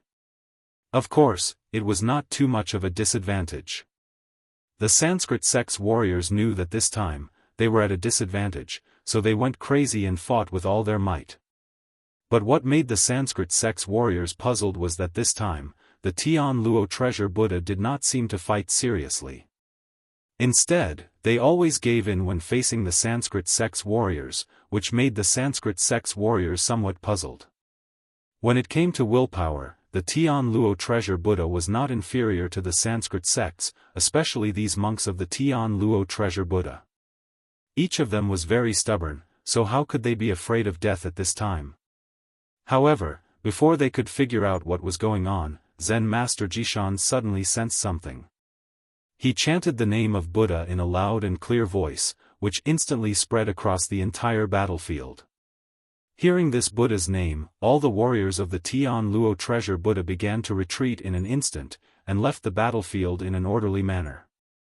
The Sanskrit sect was originally at a disadvantage, so naturally, they would not chase after them at this time, but they were all confused, not knowing what the Tian Luo treasure Buddha was doing. Half of the battle, and under the situation where they had the advantage, they actually stopped fighting. What the hell was going on? After confirming that the Tian Luo treasure Buddha had left, Yanma's appearance changed from that of a handsome young man back to that of a short old man. He said in a hoarse voice, "What is the intention of the Tian Luo treasure Buddha? Both sides have retreated without any large-scale casualties, are they playing around?" Rinaja frowned and said, "Who knows what they are thinking, but there is something wrong with this matter. The Tian Luo treasure Buddha mobilized so many people, and put in so much effort to attack the Sanskrit sect, but in the end, they retreated halfway? There is definitely something wrong with this." Although Rinaja felt that there was something wrong, he could not tell what exactly it was. The Sanskrit sect also suffered some casualties, so Rinaja hurriedly ordered the people to treat the injured warriors. At this moment, a cultivator ran over, gasping for breath, and said in a sorrowful voice, "Hall Master, Vishnu temple is gone." Rinaja's expression immediately changed. "What did you say? What happened to Vishnu temple?" The warrior pointed to the back and said, "Vishnu temple was destroyed, only Palace Master Ji Shinlua managed to escape, but he is already heavily injured." Rinaja immediately walked to the back and saw Ji Shinlua, who was lying there with a pale face, as if he had used up all his energy. Seeing Rinaja, Ji Shinlua said in a sad voice, "Temple Master, we were tricked. The Tian Luo treasure Buddha colluded with Chu Xiu of the Eastern Domain. In this battle, the Tian Luo treasure Buddha was just a prelude, a bait. Chu Xiu crossed 100,000 mountains and ambushed the Sanskrit sect. Lord Yindra died in battle, the old palace master Anasiro also died in battle, everyone died. I was almost killed as well. I used all my strength to confuse the pursuers, creating an illusion of fake death, and escaped. Temple Master, you have to take revenge for our Vishnu temple." Heart Demon's last cry was like a cuckoo crying blood, extremely mournful. All kinds of hatred, unwillingness, fear, and other emotions were completely integrated into it. It could be said to be perfect and flawless. Actually, if it was a spy, Heart Demon was the most suitable one. Because he had no emotions, he could rely on the martial artist's memories that he had devoured to simulate other emotions. It could be said to be perfect and flawless. When he shouted the word revenge, Heart Demon seemed to have used up the last bit of his energy, and completely fainted. For someone like him who could control mental energy at will, pretending to faint was not too difficult. Rinaja and Yen Mo did not speak at this time, but the aura around them was like a storm. Even the power of rules was faintly visible in the void, making it so that no one dared to come within 100 feet of them. Chu Xiu. The entire battlefield was instantly filled with thunder, the anger of martial immortals stirring the heavens and the earth. When the battle in the western domain ended, the entire Daoist was instantly in an uproar. Actually, the battle between the Sanskrit sect and the Tian Luo treasure Buddha was not a big deal. After all, they would have such a battle every once in a while. But in the past tens of thousands of years, the Sanskrit sect had never lost so badly. One of their halls had actually been destroyed. Moreover, it was not the Tian Luo treasure Buddha who had destroyed one of the 3 halls of the Sanskrit sect, but Chu Xiu. From this moment onwards, perhaps Chu Xiu's name could truly be said to have shaken the entire Daoist, to the point where everyone knew him. And strictly speaking, the destruction of the Vishnu temple from the very beginning had something to do with Chu Xiu. If Chu Xiu had not killed Xianxia in the exalted divine palace and broken the balance of power in the western domain, the Tian Luo treasure Buddha would not have thought of attacking the Sanskrit sect. It could be said that Chu Xiu alone had forcefully weakened the Sanskrit sect's strength by a third. In a secret realm in the 100,000 mountains of the southern domain, this was the secret realm of the divine general Zhenlong and the venerable Gu Yu's lineage. The two sects had united and cultivated here. When Fang Baidu and Su Tianya read the news from the outside world, they looked at each other and were speechless, but there was a trace of trepidation in their hearts. Chu Xiu had actually reached such a level? The hatred of killing his disciple was absolutely irreconcilable. But now, they no longer had the courage to attack Chu Xiu alone. Fang Baidu let out a long sigh and looked at Long Longer and Luo Feiheng, who were still cultivating in the secret realm. He said in a deep voice, "Chu Xiu is already unstoppable. Even though he has submitted to the Imperial Sky Pavilion now, in reality, he is even more terrifying than the Imperial Sky Pavilion. From now on, you and I should not leave the secret realm for the time being. If you don't have absolute confidence, don't ever attack Chu Xiu." Su Tianya nodded and said, "I'm not an idiot. At this time, of course, I won't provoke Chu Xiu." Fang Baidu sighed and said, "Where there's life, there's hope. We're fortunate to have two extremely talented disciples, so we can continue to pass on our legacy. As for Sword Venerable Ling Tian's lineage, there's still no movement until now." At this moment, Sheng Jiuyuan was still in the World Sword sect. When he, Mu Baishuang, and the other martial immortals of the World Sword sect saw the news from the West region, they were also silent. Destroy the Vishnu Palace, one of the Sanskrit's three main palaces? Even when he was at his peak, he had never thought of such a thing, nor did he dare to think about it. At this moment, Sheng Jiuyuan suddenly said, "How about giving Fang Qi Shao to me? I'm willing to exchange the Ling Tian sword technique for him. My cultivation base has reached its limit in this life, and it's basically impossible for me to step into the eighth heaven. If I want to take revenge, I can only find a worthy successor. Fang Qi Shao's future is limitless." When Mu Baishuang thought of the absurd things that Fang Qi Shao had done in the World Sword sect recently, he could not help but raise his eyebrows. However, he still shook his head and said, "The disciples of the World Sword sect cannot give up, and will not give up. Brother Sheng, you're too stubborn. You should let it go."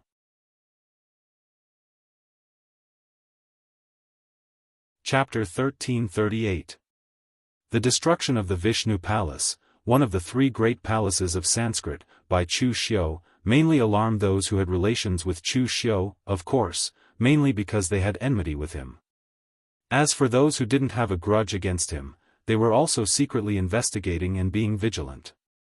The Daoist people were already in such chaos before the era of great strife had even arrived. What would the Daoist people be like when the era of great strife really arrived? At this moment, in the extreme north, in the Pillar of Heaven's mountains, the stargazing pavilion, was the secluded cultivation ground of Xing He's loose cultivator. Meng Xinghe sat at the highest point of the stargazing pavilion. There was a chessboard in front of him, but there was no opponent. He was actually playing against himself. At this time, a white-robed warrior walked to the stargazing pavilion, lowered his head, and said in a deep voice, "Your Excellency, the result of the war in the western region has come out. Vishnu Palace, one of the three main palaces of Sanskrit, has been destroyed, but the real person who did it was not Tian Luo Buddha, but Chu Xiu. I don't know when he joined hands with the treasure temple of Heavenly Luo. They took a detour around the 100,000 mountains and launched a sneak attack when the treasure temple of Heavenly Luo attracted the attention of the Brahmin sect." Meng Xinghe paused for a moment and put down a chess piece. He still had that gentle smile on his face. Interesting. The Heavenly Luo Temple, which has always been open and aboveboard, actually teamed up with Chu Xiu, who has a bad reputation. And the Sanskrit sect, which has always liked to use sinister means, actually fell into such a terrible trap. Interesting. That martial artist said in a low voice, "Lord, with such a thing happening, I'm afraid the pugilistic world will be shaken for a while. Will our Galaxy Martial Academy's plan be carried out normally?" Meng Xinghe waved his hand and said, "There's no need to delay. Even if Chu Xiu exterminated the Sanskrit religion, the Starry River Martial Institute still needs to be established. How many prime sovereigns have agreed so far?" The martial artist's expression was somewhat ugly as he said, "Only 3 people agreed. They didn't know how to appreciate favors. My lord, you're willing to lead them to establish the Starry River Martial Academy to give our Gu Zun lineage a chance of survival and fortune in this era of great battles. In the end, they are still worried about their own little thoughts. I don't think many of them will be able to pass on to the next generation. They will all be cut off." Meng Xinghe smiled and waved his hand. "Everyone has their own fate. We naturally can't force them if they don't want to. They will understand my painstaking efforts. There is no need for them to make a choice now. Just carry out the plan as usual." The martial artist walked down, and Meng Xinghe looked up at the sky. This was the highest mountain peak in the extreme north, and it could be said to be the closest place to heaven and earth. Martial Immortals. Martial Immortals. Martial Immortals. Although they were known as immortals, they were still mortals. Mortals that would grow old, fall sick, and die. They were mortals that were trapped in this world. In the Milky Way, above the 9 heavens, were there really immortals who could not die? Southern Barbarian Land. After Chu Xiu returned with his men, he immediately started to count the spoils. The commotion in the Jianghu had nothing to do with him anymore. In any case, he had achieved his goal. As for the Brahmin sect, they were definitely going to suffer. In the absence of the sect master, the Brahmin sect was originally unwilling to make a move. Now that the Vishnu temple was destroyed by Chu Xiu, it was even more impossible for the Brahmin sect to make a move. Otherwise, the heavenly Luo Pagoda would teach the Brahmin sect a lesson and let them know that it was necessary to use thunderous means to destroy the heretics. Moreover, after he destroyed one of the Brahmin sect's temples, it would also serve as a deterrent. Therefore, whether it was the people of the Southern Territory or the group of Prime Venerables, they would probably not cause trouble for him during this period of time. This would give Chu Xiu a period of stable development. The first thing Chu Xiu did was to take out the various records of the Brahmin sect about the origin and prepare to study it first. Although he did not get the origin, at least he knew where it was. According to Ji Xinlua, these records of the Brahmin sect were studied at the cost of the lives of several martial immortals and countless Brahmin sect experts.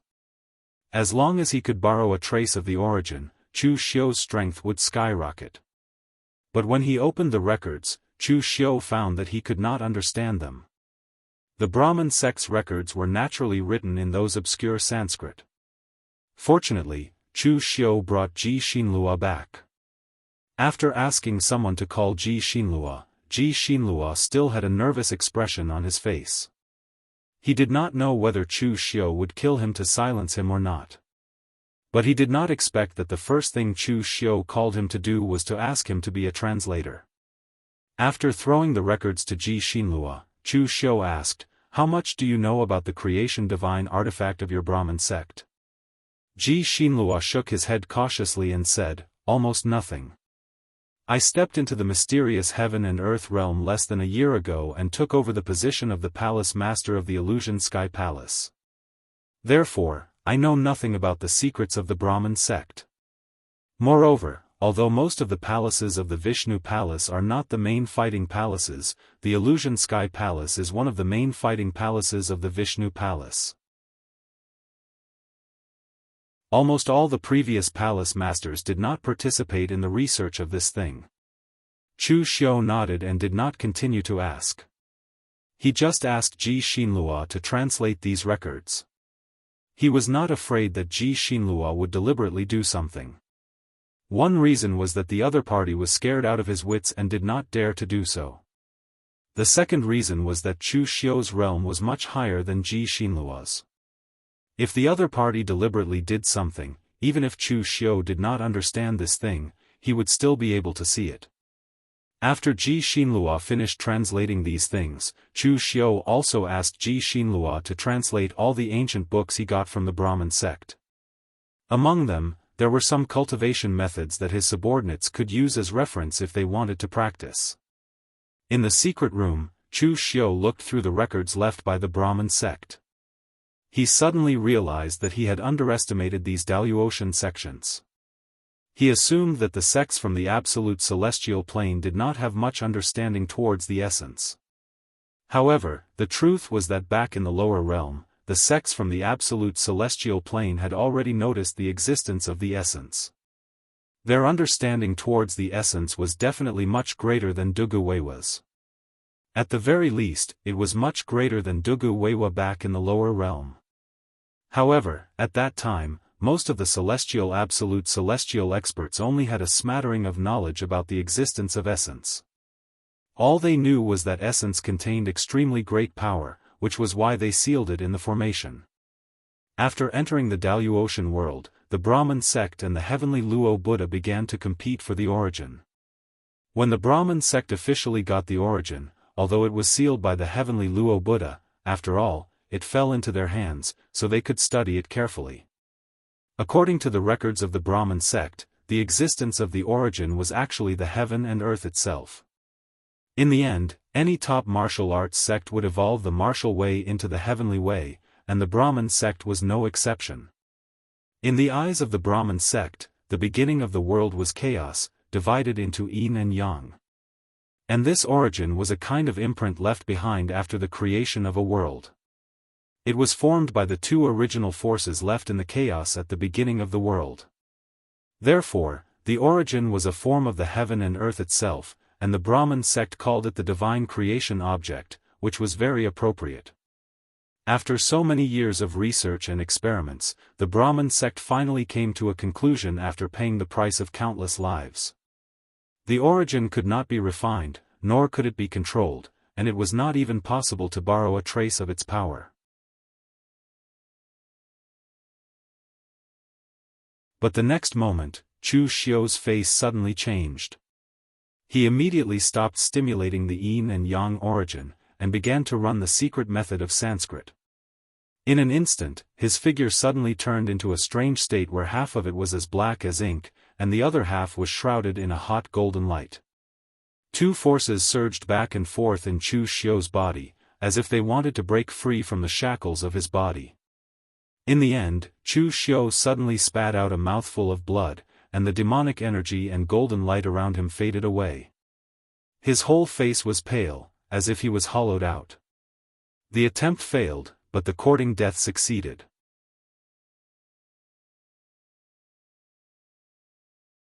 Chapter 1339. The Sanskrit sect was right about one thing. Source energy was something that humans could not control. Although the ripples created by the passive fusion of the source energies of yin and yang had allowed Chu Xiu to break through a level of martial immortal, it had also seriously injured his physical body. This time around, Chu Xiu was even more daring to take the initiative to activate the source energy of yin and yang. Although it was only a tiny bit of the source energy, it was not something that the current Chu Xiu could withstand. As for the secret technique researched by the Sanskrit sect, it was able to change one's physical attributes to allow one to carry the source energy. While it was still somewhat useful, it was only somewhat. The prerequisite was that one's own power had to be strong enough.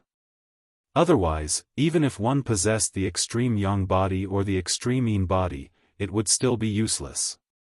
Chu Xiu took a deep breath and swallowed a bunch of medicinal pellets. He decided not to touch that thing for the time being.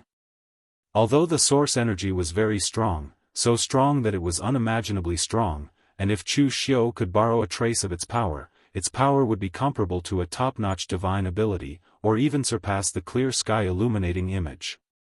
Unfortunately, it was not a power that belonged to a human. It would appear that the Sanskrit sect was not spouting nonsense for the sake of researching that source energy. Right at that moment, Ji Xinlua suddenly knocked on the door and walked in. Carefully, he said, "Milord, I found something that might be useful to you." "Oh? What is it?"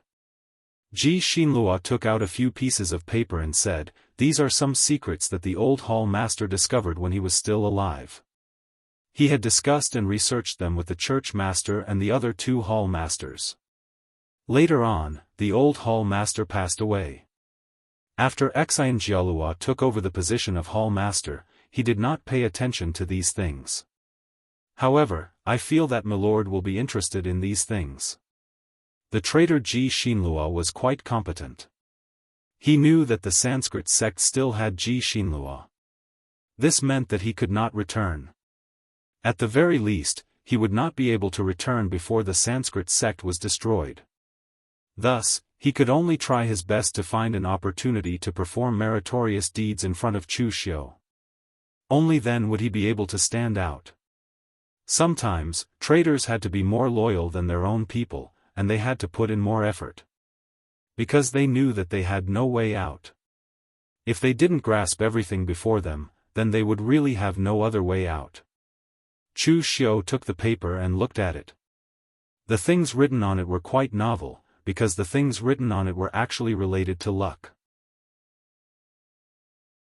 Although the strength of the previous Lord of Vishnu Palace was not as good as the other 2 lords, he was an extremely knowledgeable person, and had studied many things. Based on the Great Ancient Tribulation and the evolution of the Daoist in the past 10,000 years, he discovered the existence of destiny. Heaven and earth had the cycle of the 4 seasons, and humans also had their own destiny. The Lord of Vishnu Palace believed that human beings were not special in this world.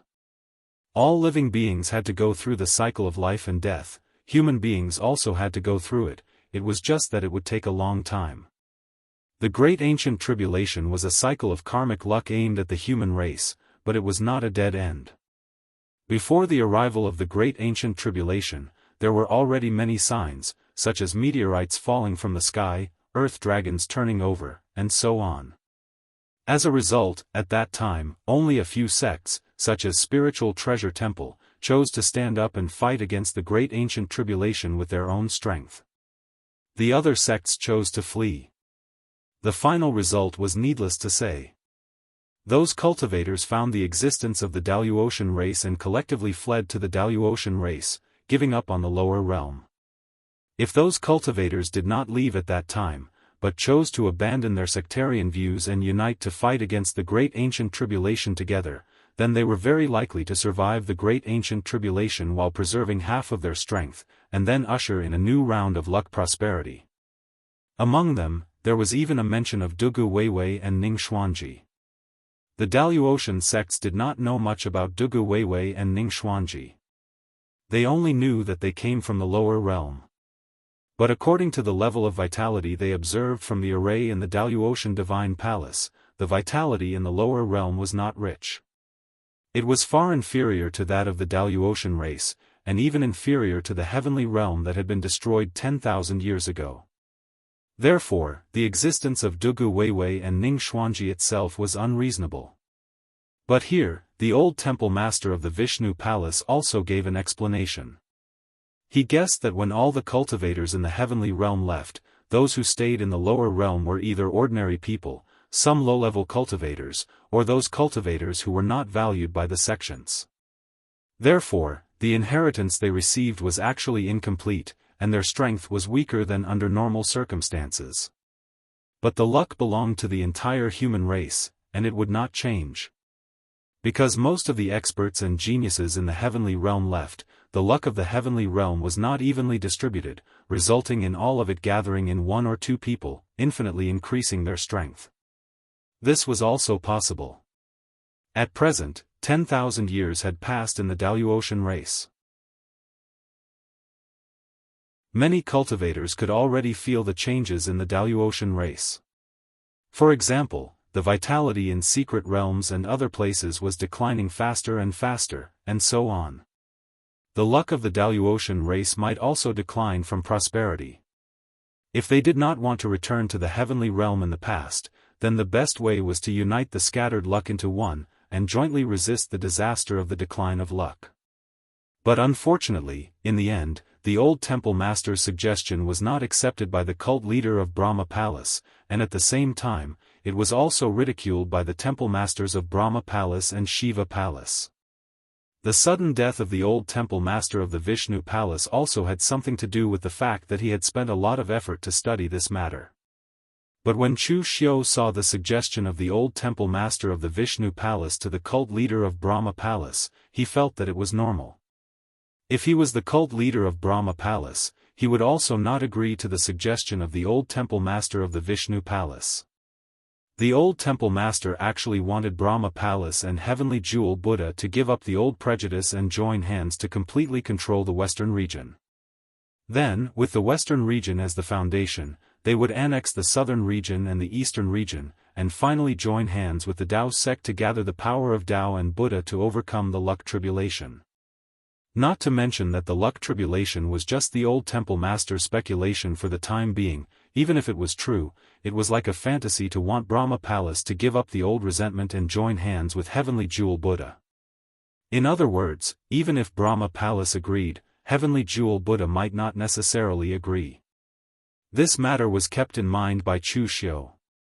Although he could not completely believe everything that the old temple master of the Vishnu Palace had deduced, what he said was not far from the truth, especially his inference about the lower realm, although he had never been to the lower realm.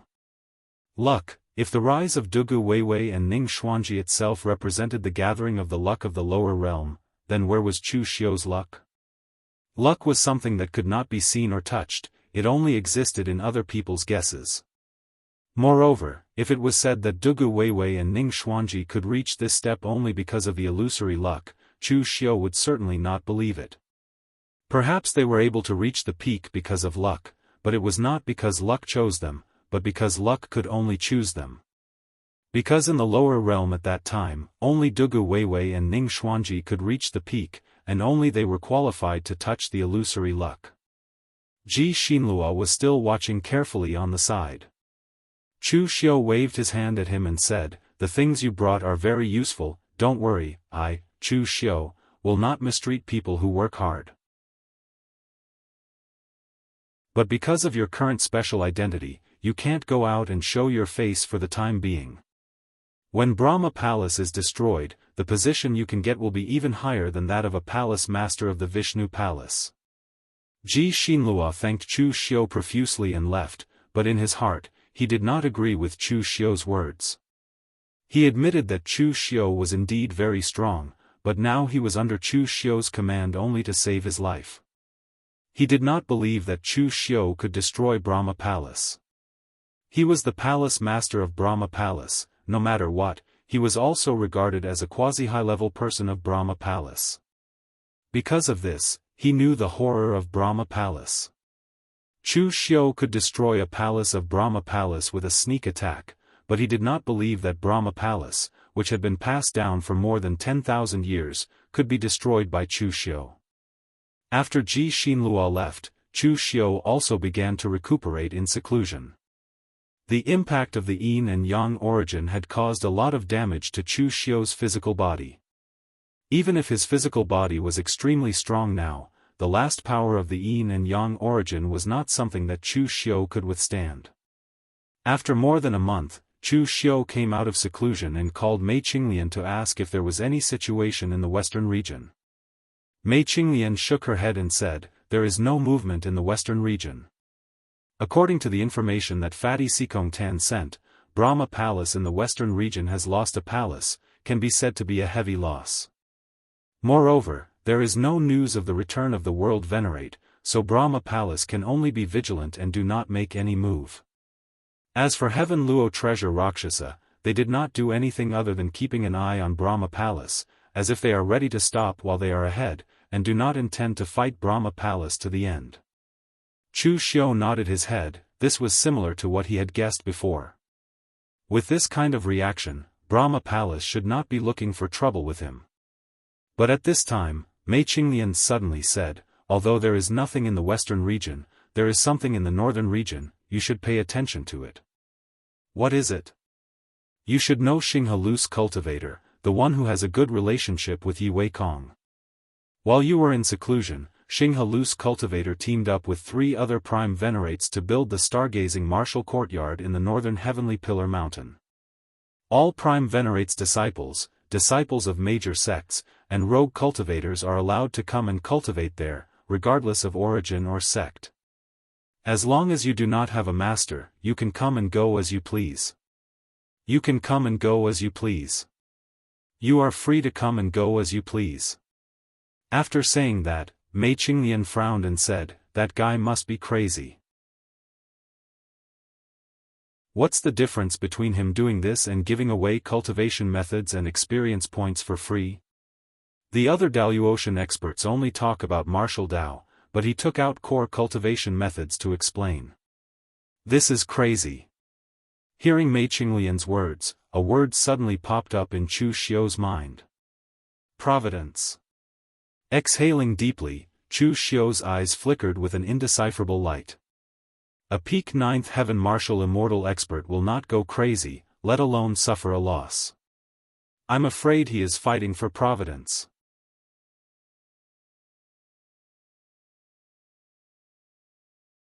Chapter 1340. During the ancient sovereign convention, Meng Xinghe had come to Chu Xiu and said some irrelevant things. At that time, Chu Xiu was still a little puzzled and did not know what Meng Xinghe meant. Now that he thought about the issue of providence, Chu Xiu could roughly guess what Meng Xinghe was planning. The key to providence lay in people. One person's providence could not compete with the whole world, but a group of people could. Although Gu Zun's lineage was strong, its only shortcoming was its small number of people. Therefore, when Meng Xinghe established the Galaxy Martial Arts Academy, he abandoned sectarian views. In fact, what he received was the providence of hundreds of families. Every warrior who came to the Galaxy Martial Arts Academy to cultivate, even if they belonged to other factions, still owed a portion of the Galaxy Martial Arts Academy's providence and karma. Mei Qinglian did not know what he meant. Chu Xiu directly said in a deep voice, "Call Old Wei and the others here. I have something to tell them." If the matter of providence was just the Lord of Vishnu Palace's own speculation, although Chu Xiu would remember this matter, he would not pay too much attention to it. But now, what Meng Xinghe was doing was directly related to the word providence. At least, in Chu Xiu's opinion, it was not far from the truth. When everyone arrived, Chu Xiu told them about this matter, and everyone present had a thoughtful look on their faces. Chen Qingdi touched his head and said, "I say, is this kind of thing reliable? Why do I feel that it is very mysterious? I have fought with heaven and earth, fought with people, and finally reached this step with great difficulty. Can it be explained by the word providence?" Chu Xiu shook his head and said, "Providence is the providence of this world, not for you alone. If a magic weapon falls from the sky, and the strong see it, it is called providence. Even if the weak pick it up, they will be devoured by the weapon spirit. So, do you think this person has providence or no providence? Therefore, in my opinion, fate does exist. The actions of the Lord of Vishnu Palace and Meng Xinghe have proved that they have realized the existence of fate." At this moment, Lu Jianghe suddenly said, "I agree." Everyone turned to look at Lu Jianghe. Lu Jianghe had a rare look of contemplation on his face as he said, "Now that you mention it, I do recall something. Previously, when the sect master fought for hegemony in the pugilistic world and completely shook the world with the power of the Kunlun devil cult, he once said, 'The destiny of the devil Dao belongs to me.' Back then, I flattered. I told the sect master that with the strength of our holy sect, let alone the providence of the fiend Dao, even the providence of the world would definitely be in our hands. But at that time, the sect master pointed to the east and said that half of it was still in Ning Xuanji's hands. At that time, I thought that the sect master was only talking about strength. But now, it seems that the providence he mentioned should mean the providence." Since these words came from Dugu Weiwei's mouth, Chu Xiu could actually verify it with Heavenly Soul. But Chu Xiu always had a trace of vigilance against Heavenly Soul, so he didn't intend to ask. Chen Qingdi rubbed his chin and said, even if the providence really exists, what does Meng Xinghe's establishment of the Star River Martial Academy have to do with us? Chu Xiu said in a deep voice, of course it has to do with us. The providence is like a cake. If you take a bite, I will take a bite. In the 4 Daoist regions, every top sect can take a bite of the cake. As for the parts that don't taste good, no one has taken a bite yet. Once Meng Xinghe's Star River Martial Academy was established, it would definitely attract those who were not wanted yet. Among the 4 regions, the Buddhist sect of the Western Domain and the Dao sect of the Northern Domain are deeply rooted. Only the people of the Southern Domain and Eastern Domain can be attracted to the Star River Martial Academy. I have been planning for the Eastern Domain for so long. How can the Star River Martial Academy meddle in the Eastern Domain?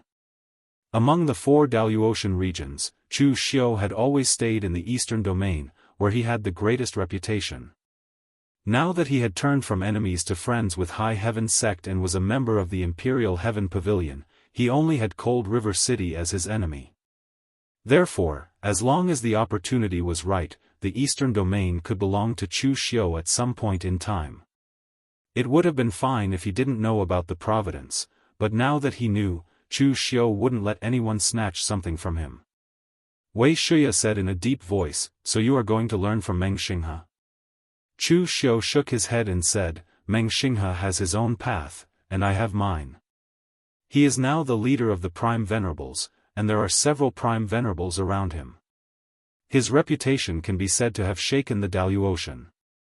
When Meng Xinghe and Wu Yuan appeared, the entire 4 Daoist regions were shaken.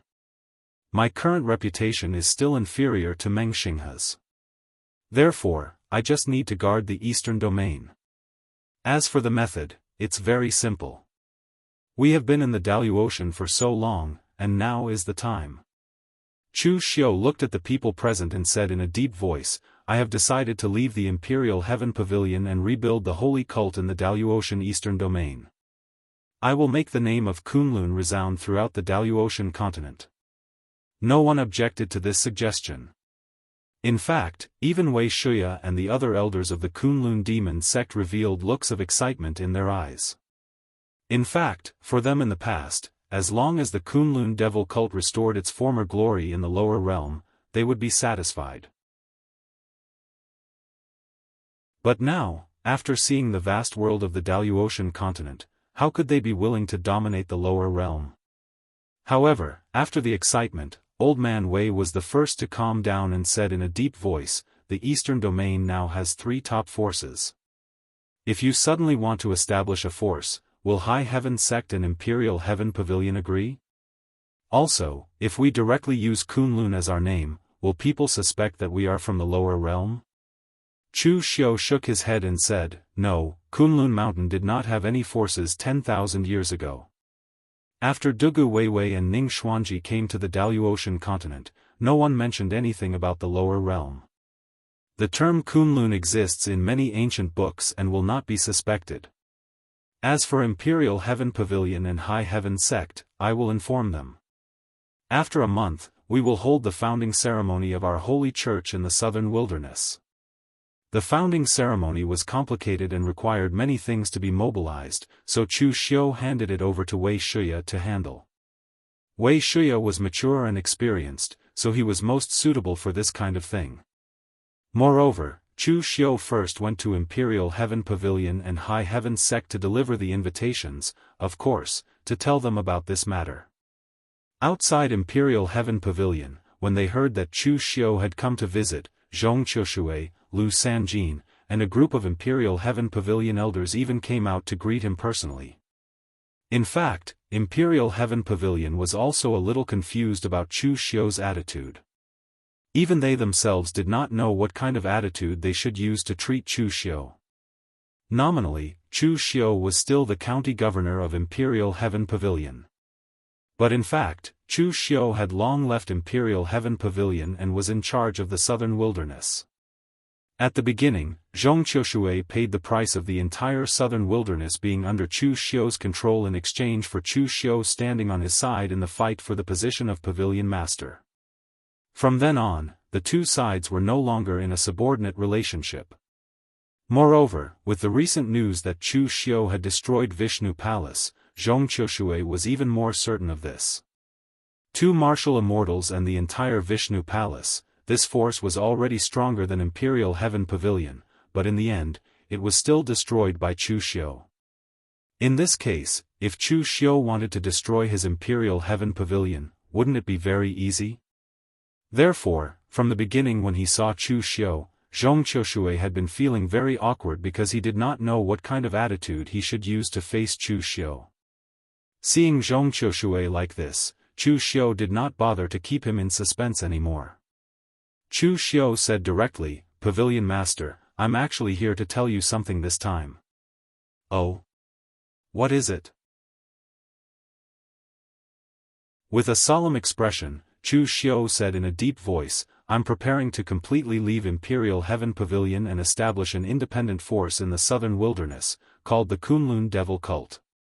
A month later, I'll hold a founding ceremony in the southern wilderness, and I'd like to invite Imperial Heaven Pavilion to participate." In the lower realm, the Fiend Path was condemned as heresy, so most of the martial artists of the Kunlun Devil Cult called themselves the Sacred Sect. However, it did not matter in the Daoist.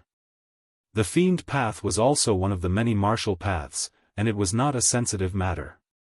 Therefore, Chu Xiu directly called it the Devil Cult, and it could also distinguish the forces in the lower realm and the lower realm. The lower realm was the Sacred Sect, and the Daoist was the Fiend Sect. As soon as he said that, the entire Imperial Heaven Pavilion fell silent, and it was dead silent. Even Lu Sanjin widened his eyes as if he did not expect Chu Xiu to actually say such a thing. After a while, an Imperial Heaven Pavilion elder jumped up immediately and pointed at Chu Xiu with a furious expression as he reprimanded, "Chu Xiu, you're ungrateful. If it weren't for Imperial Heaven Pavilion, how would you be where you are today? Now that your wings have grown, you want to divide Imperial Heaven Pavilion when it's in a weak period just because you have some strength. Do you think you're worthy of the old Pavilion Master's attention? Do you still?" Slap. Before that elder could finish speaking, he was sent flying by Zhong Qiushui's slap. As he wiped the blood from the corner of his mouth, he looked at Zhong Qiushui in disbelief. Zhong Qiushui scoffed coldly. "Do you have the right to speak here? Shut up if you don't know the rules." Zhong Qiushui turned around and let out a long sigh. He smiled at Chu Xiu as if he was relieved. "Actually, you should have taken this step a long time ago. It's too late now. Should I address you as Cult Master Chu from now on?" This title sounds a lot more pleasing to the ear. "Don't worry, I'll be back in a month to attend the ceremony." Chu Xiu cupped his fists with a smile on his face and said, "Thank you, Pavilion Master. I'll take my leave now." After saying that, Chu Xiu immediately left. He did not even bother to look at the cultivator who had spoken rudely. After Chu Xiu left completely, everyone looked at Zhong Qiushui in confusion. Chu Xiu's independence from Imperial Heaven Pavilion was not only a huge blow to Imperial Heaven Pavilion's reputation, but Chu Xiu had also taken away one of Imperial Heaven Pavilion's counties, Jianghu County. Zhong Qiushui was someone who dared to fight to the death against Yi Weikong's Cold River City. Why would he concede in such a sullen manner when facing Chu Xiu?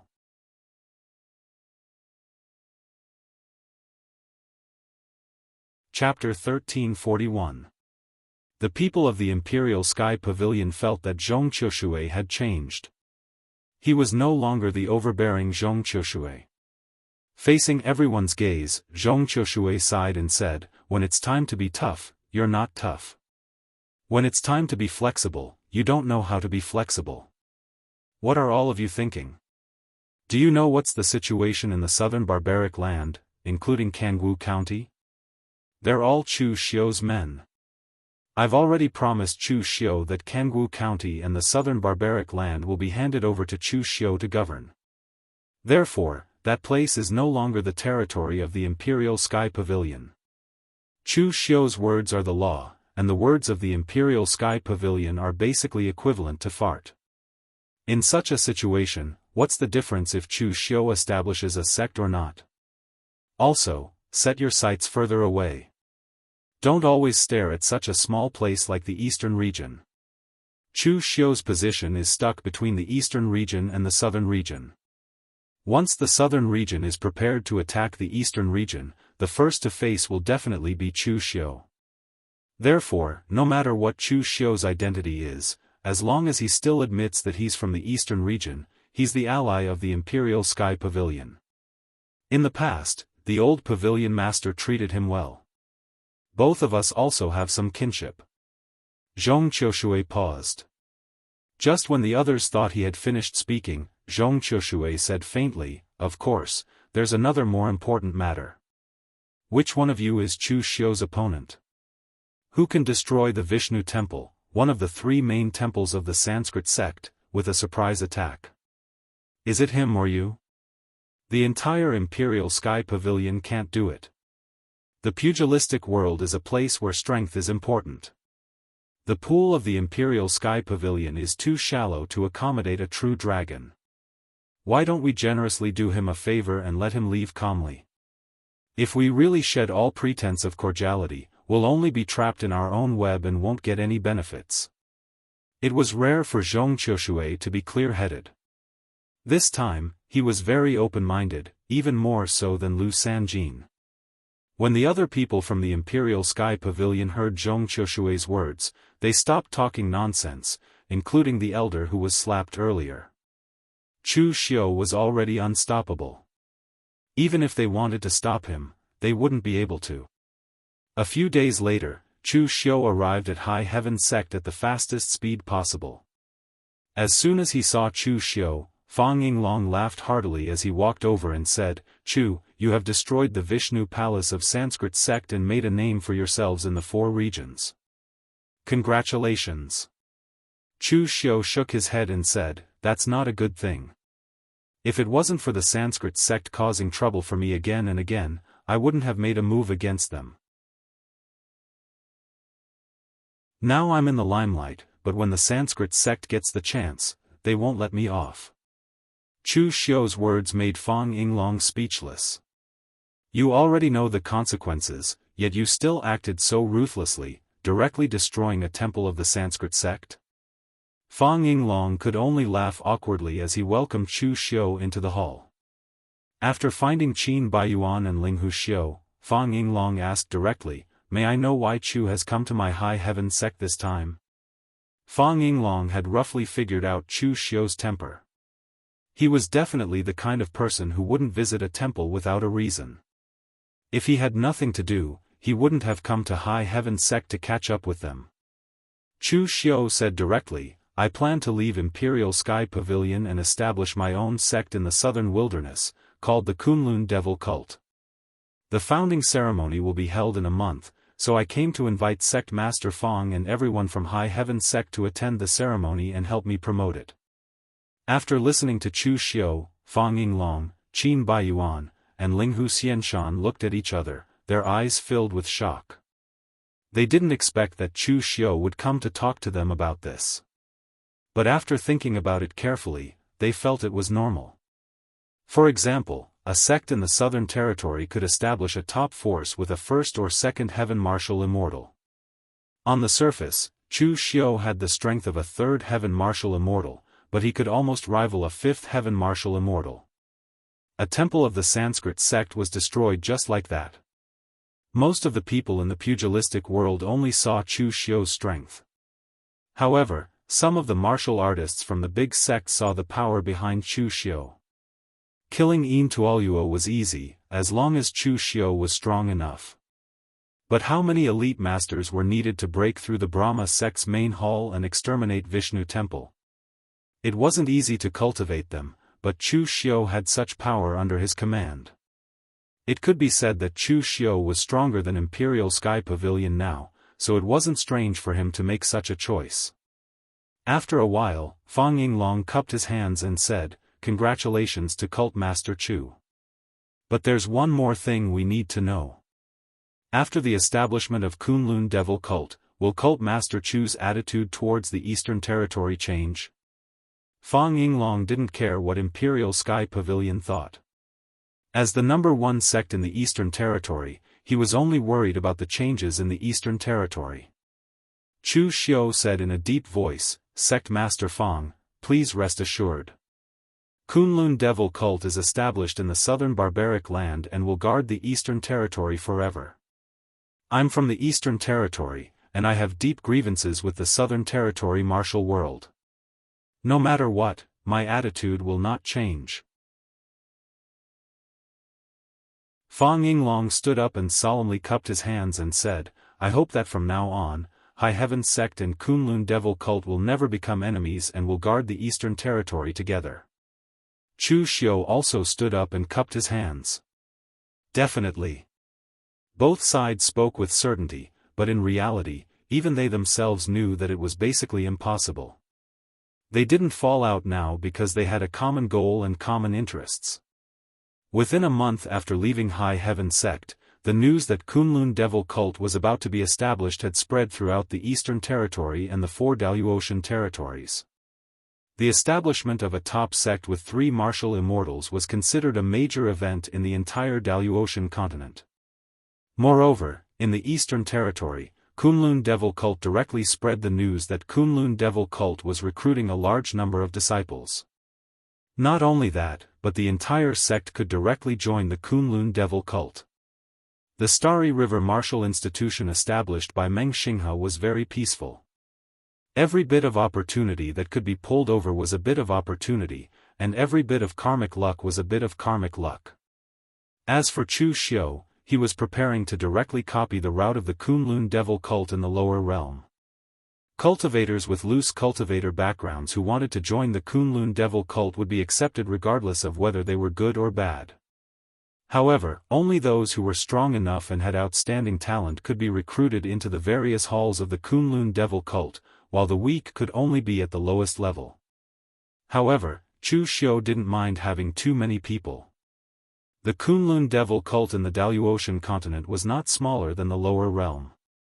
As for the other small sects and families who were willing to join the Kunlun Devil Cult, they could also become its vassals. As long as they performed well, their patriarch and sect master could even become a demon envoy of the Kunlun Devil Cult, and their disciples could also formally join the Kunlun Devil Cult.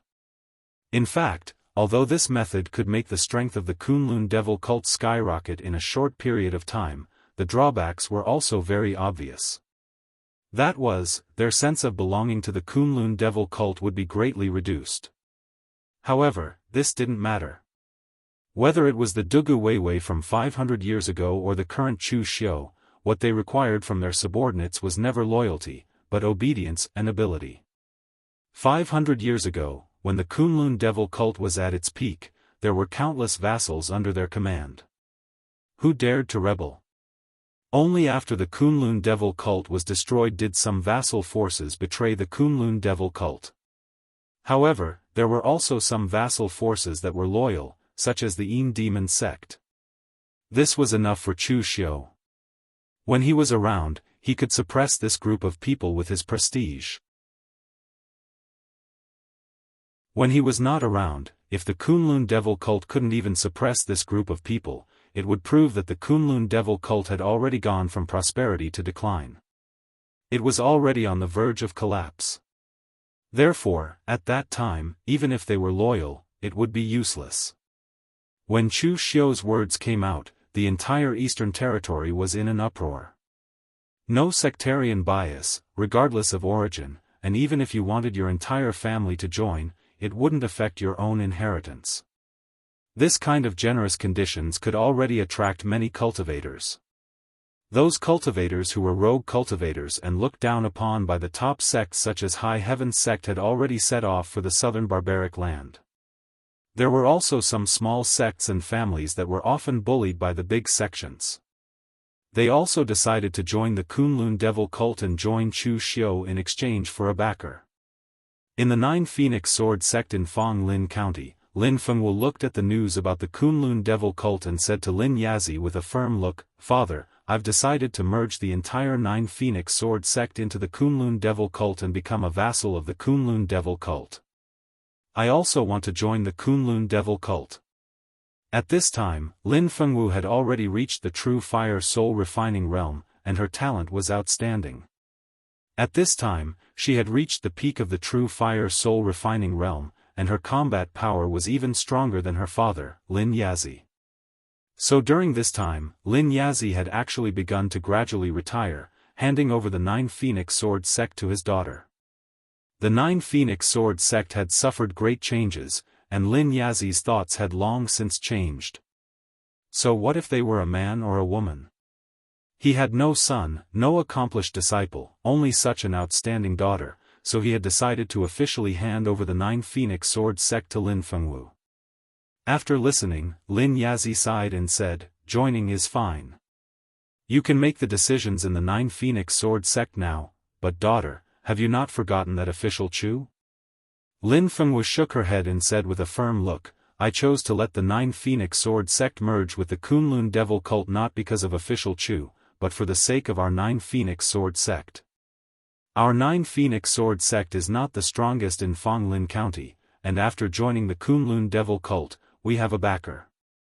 Also, our Nine Phoenix Sword sect's inheritance is limited, and if I want to step into the heaven and earth mystic attainment realm, I can only wait for time. However, if I join a large sect like the Imperial Sky Pavilion, I will definitely give up the Nine Phoenix Sword sect. Only the Kunlun Devil cult doesn't have such restrictions. For me and the entire Nine Phoenix Sword sect, joining the Kunlun Devil cult is the right choice."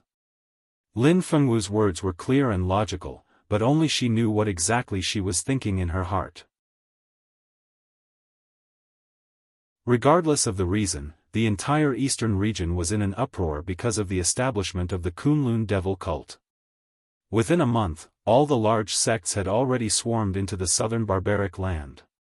At the same time, regardless of whether the relationship between the other three regions was good or bad, they also sent people to attend the ceremony according to the usual practice.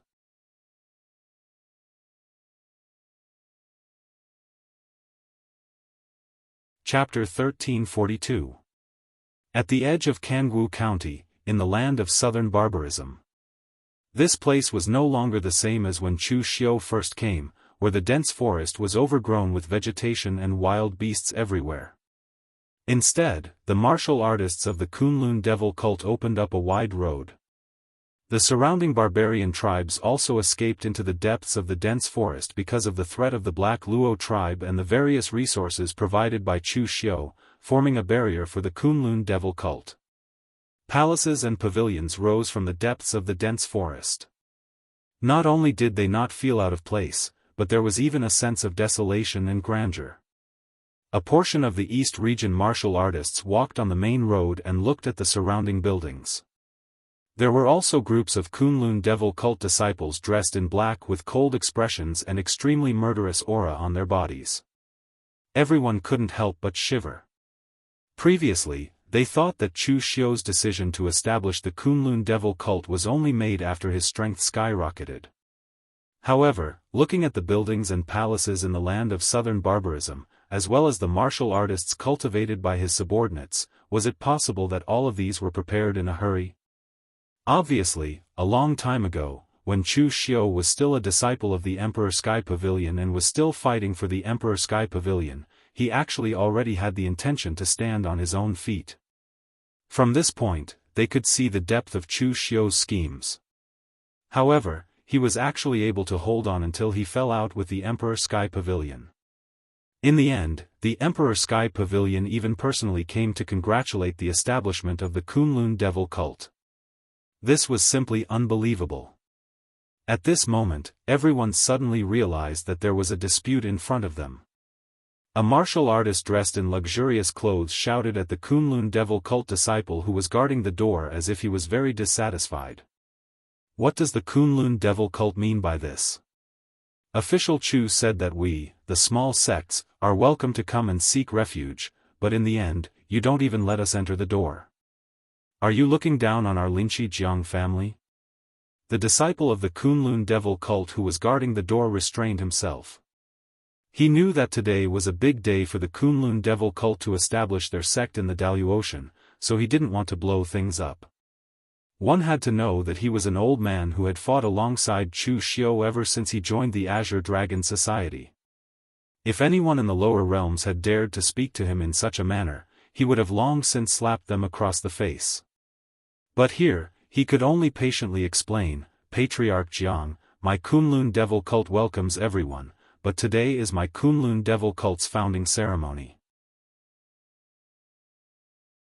Not only will there be warriors from the East region, but there will also be people from the other 3 regions, so we can't accommodate so many people. It would have been fine if only a few people from the Jiang clan had come. However, there are over 100 of you here. How can I let all of you in?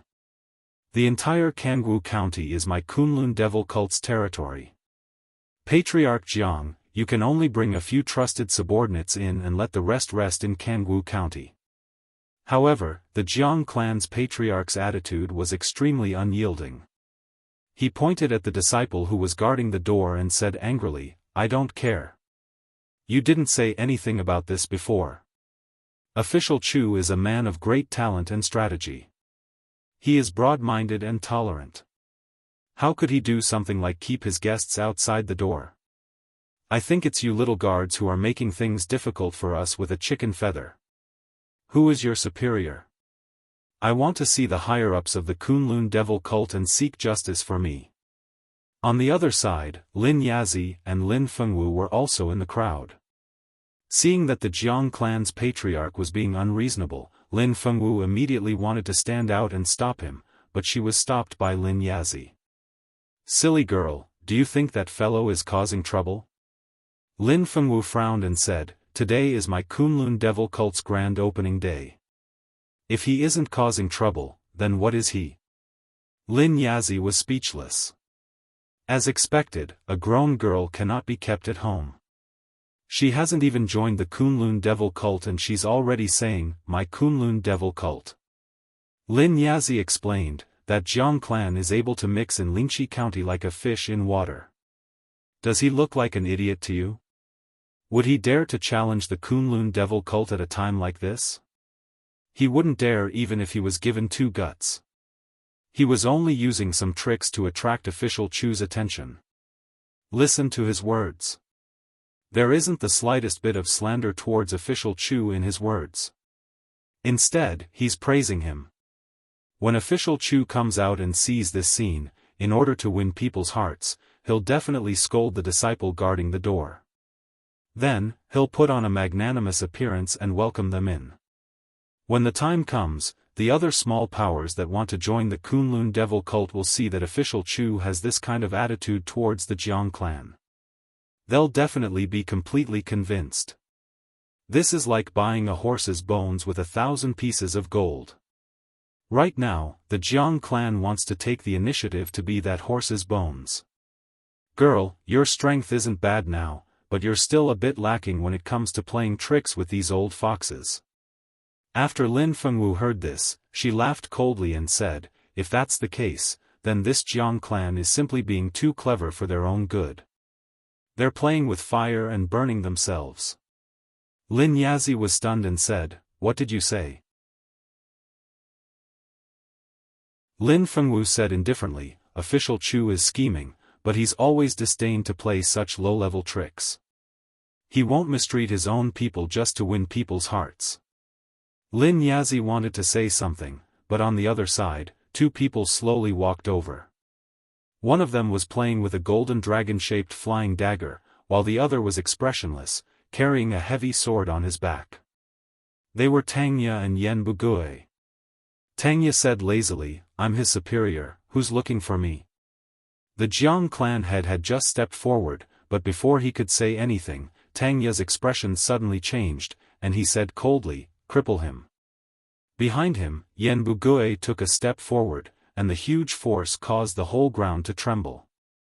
The heavy sword pressed down like a mountain, but its speed was extremely fast, like a gray meteor, and the crowd could only see a shadow. Bang!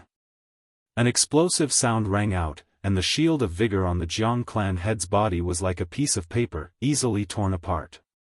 All the bones in his body were accurately smashed by Yen Bugui, and he was directly sent flying. His whole body was covered in blood, and he had already lost consciousness. Tangya looked around, and said lightly, "Today is the great day of the founding of our Kunlun devil cult, so it's not appropriate to kill, so I'll spare his life." What kind of trash dares to play tricks in front of the Kunlun devil cult? You really don't know what you're talking about. After saying that, Tangya pointed at the disciple guarding the door, and pointed at him resentfully, "Look at you, you've been following the cult leader for a long time, and you can't even carry a sword after sleeping with too many women? Why are you wasting so much time talking nonsense with this kind of trash? Remember, the Kunlun devil cult accepts all rivers into the sea, but once you're in the sea, don't use the tricks from the river to make a fool of yourself in the sea."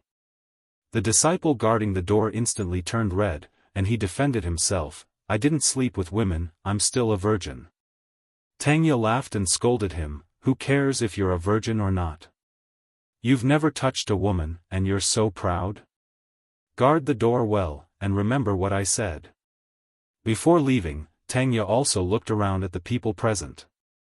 There was no smile in his eyes, only a cold chill. Tangya's words were not only directed at the disciple guarding the door, but also at them. There weren't many restrictions to join the Kunlun devil cult, but there were many rules, and the most basic rule was respect. The disciples of the small forces and the rogue martial artists present all shivered, and they obediently registered and entered one by one. Some people felt that they had brought too many people, and they immediately sent them away, leaving only 2 or 3 confidants, for fear of causing trouble. On the other side of the road, 2 monks were watching everything there. One of them was a young monk in white with his eyes closed. It was Fajing, and there was also a kind-looking old monk, but he had the cultivation of the 7th celestial layer. The old monk was the head of the heavenly Luo treasure temple's Xitigarbha pavilion, Ji Kong.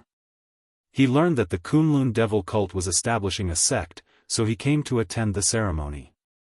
Chu Xiu had cooperated with the heavenly Luo treasure temple twice, and both sides could be considered to have a good relationship.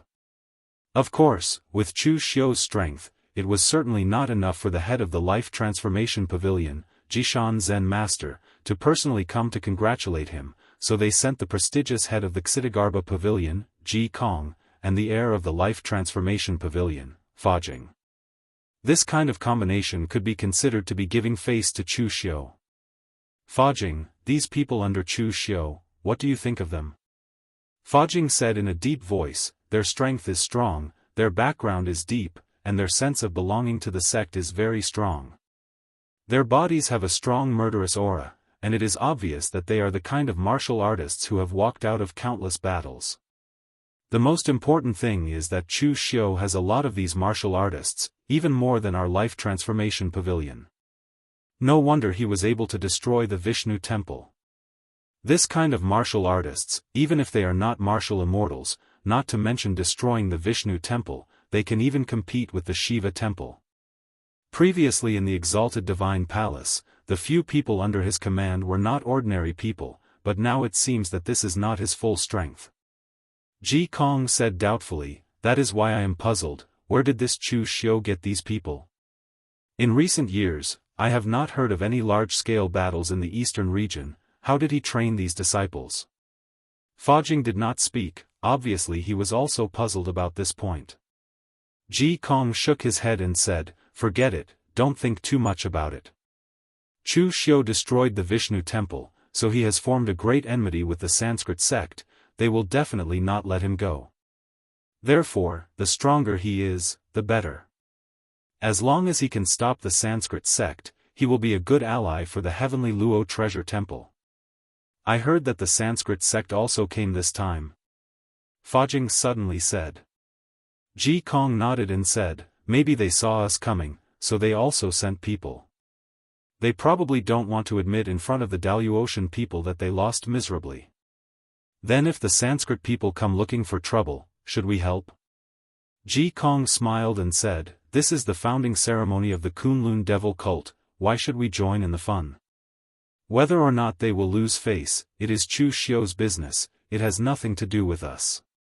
In other words, if he can't even solve this small matter, why should he open a sect? What faction? The Venerable Buddha said not to meddle in other people's business. The Venerable Buddha did not say that. Fajing's face was solemn. The Venerable Buddha said so many words, it is no big deal for this poor monk to add another one. Let's go in and see what this so-called Kunlun devil cult looks like. You're tuning in to the Unparalleled SwordWill YouTube channel. Don't forget to subscribe and join us on this journey to catch the most captivating stories.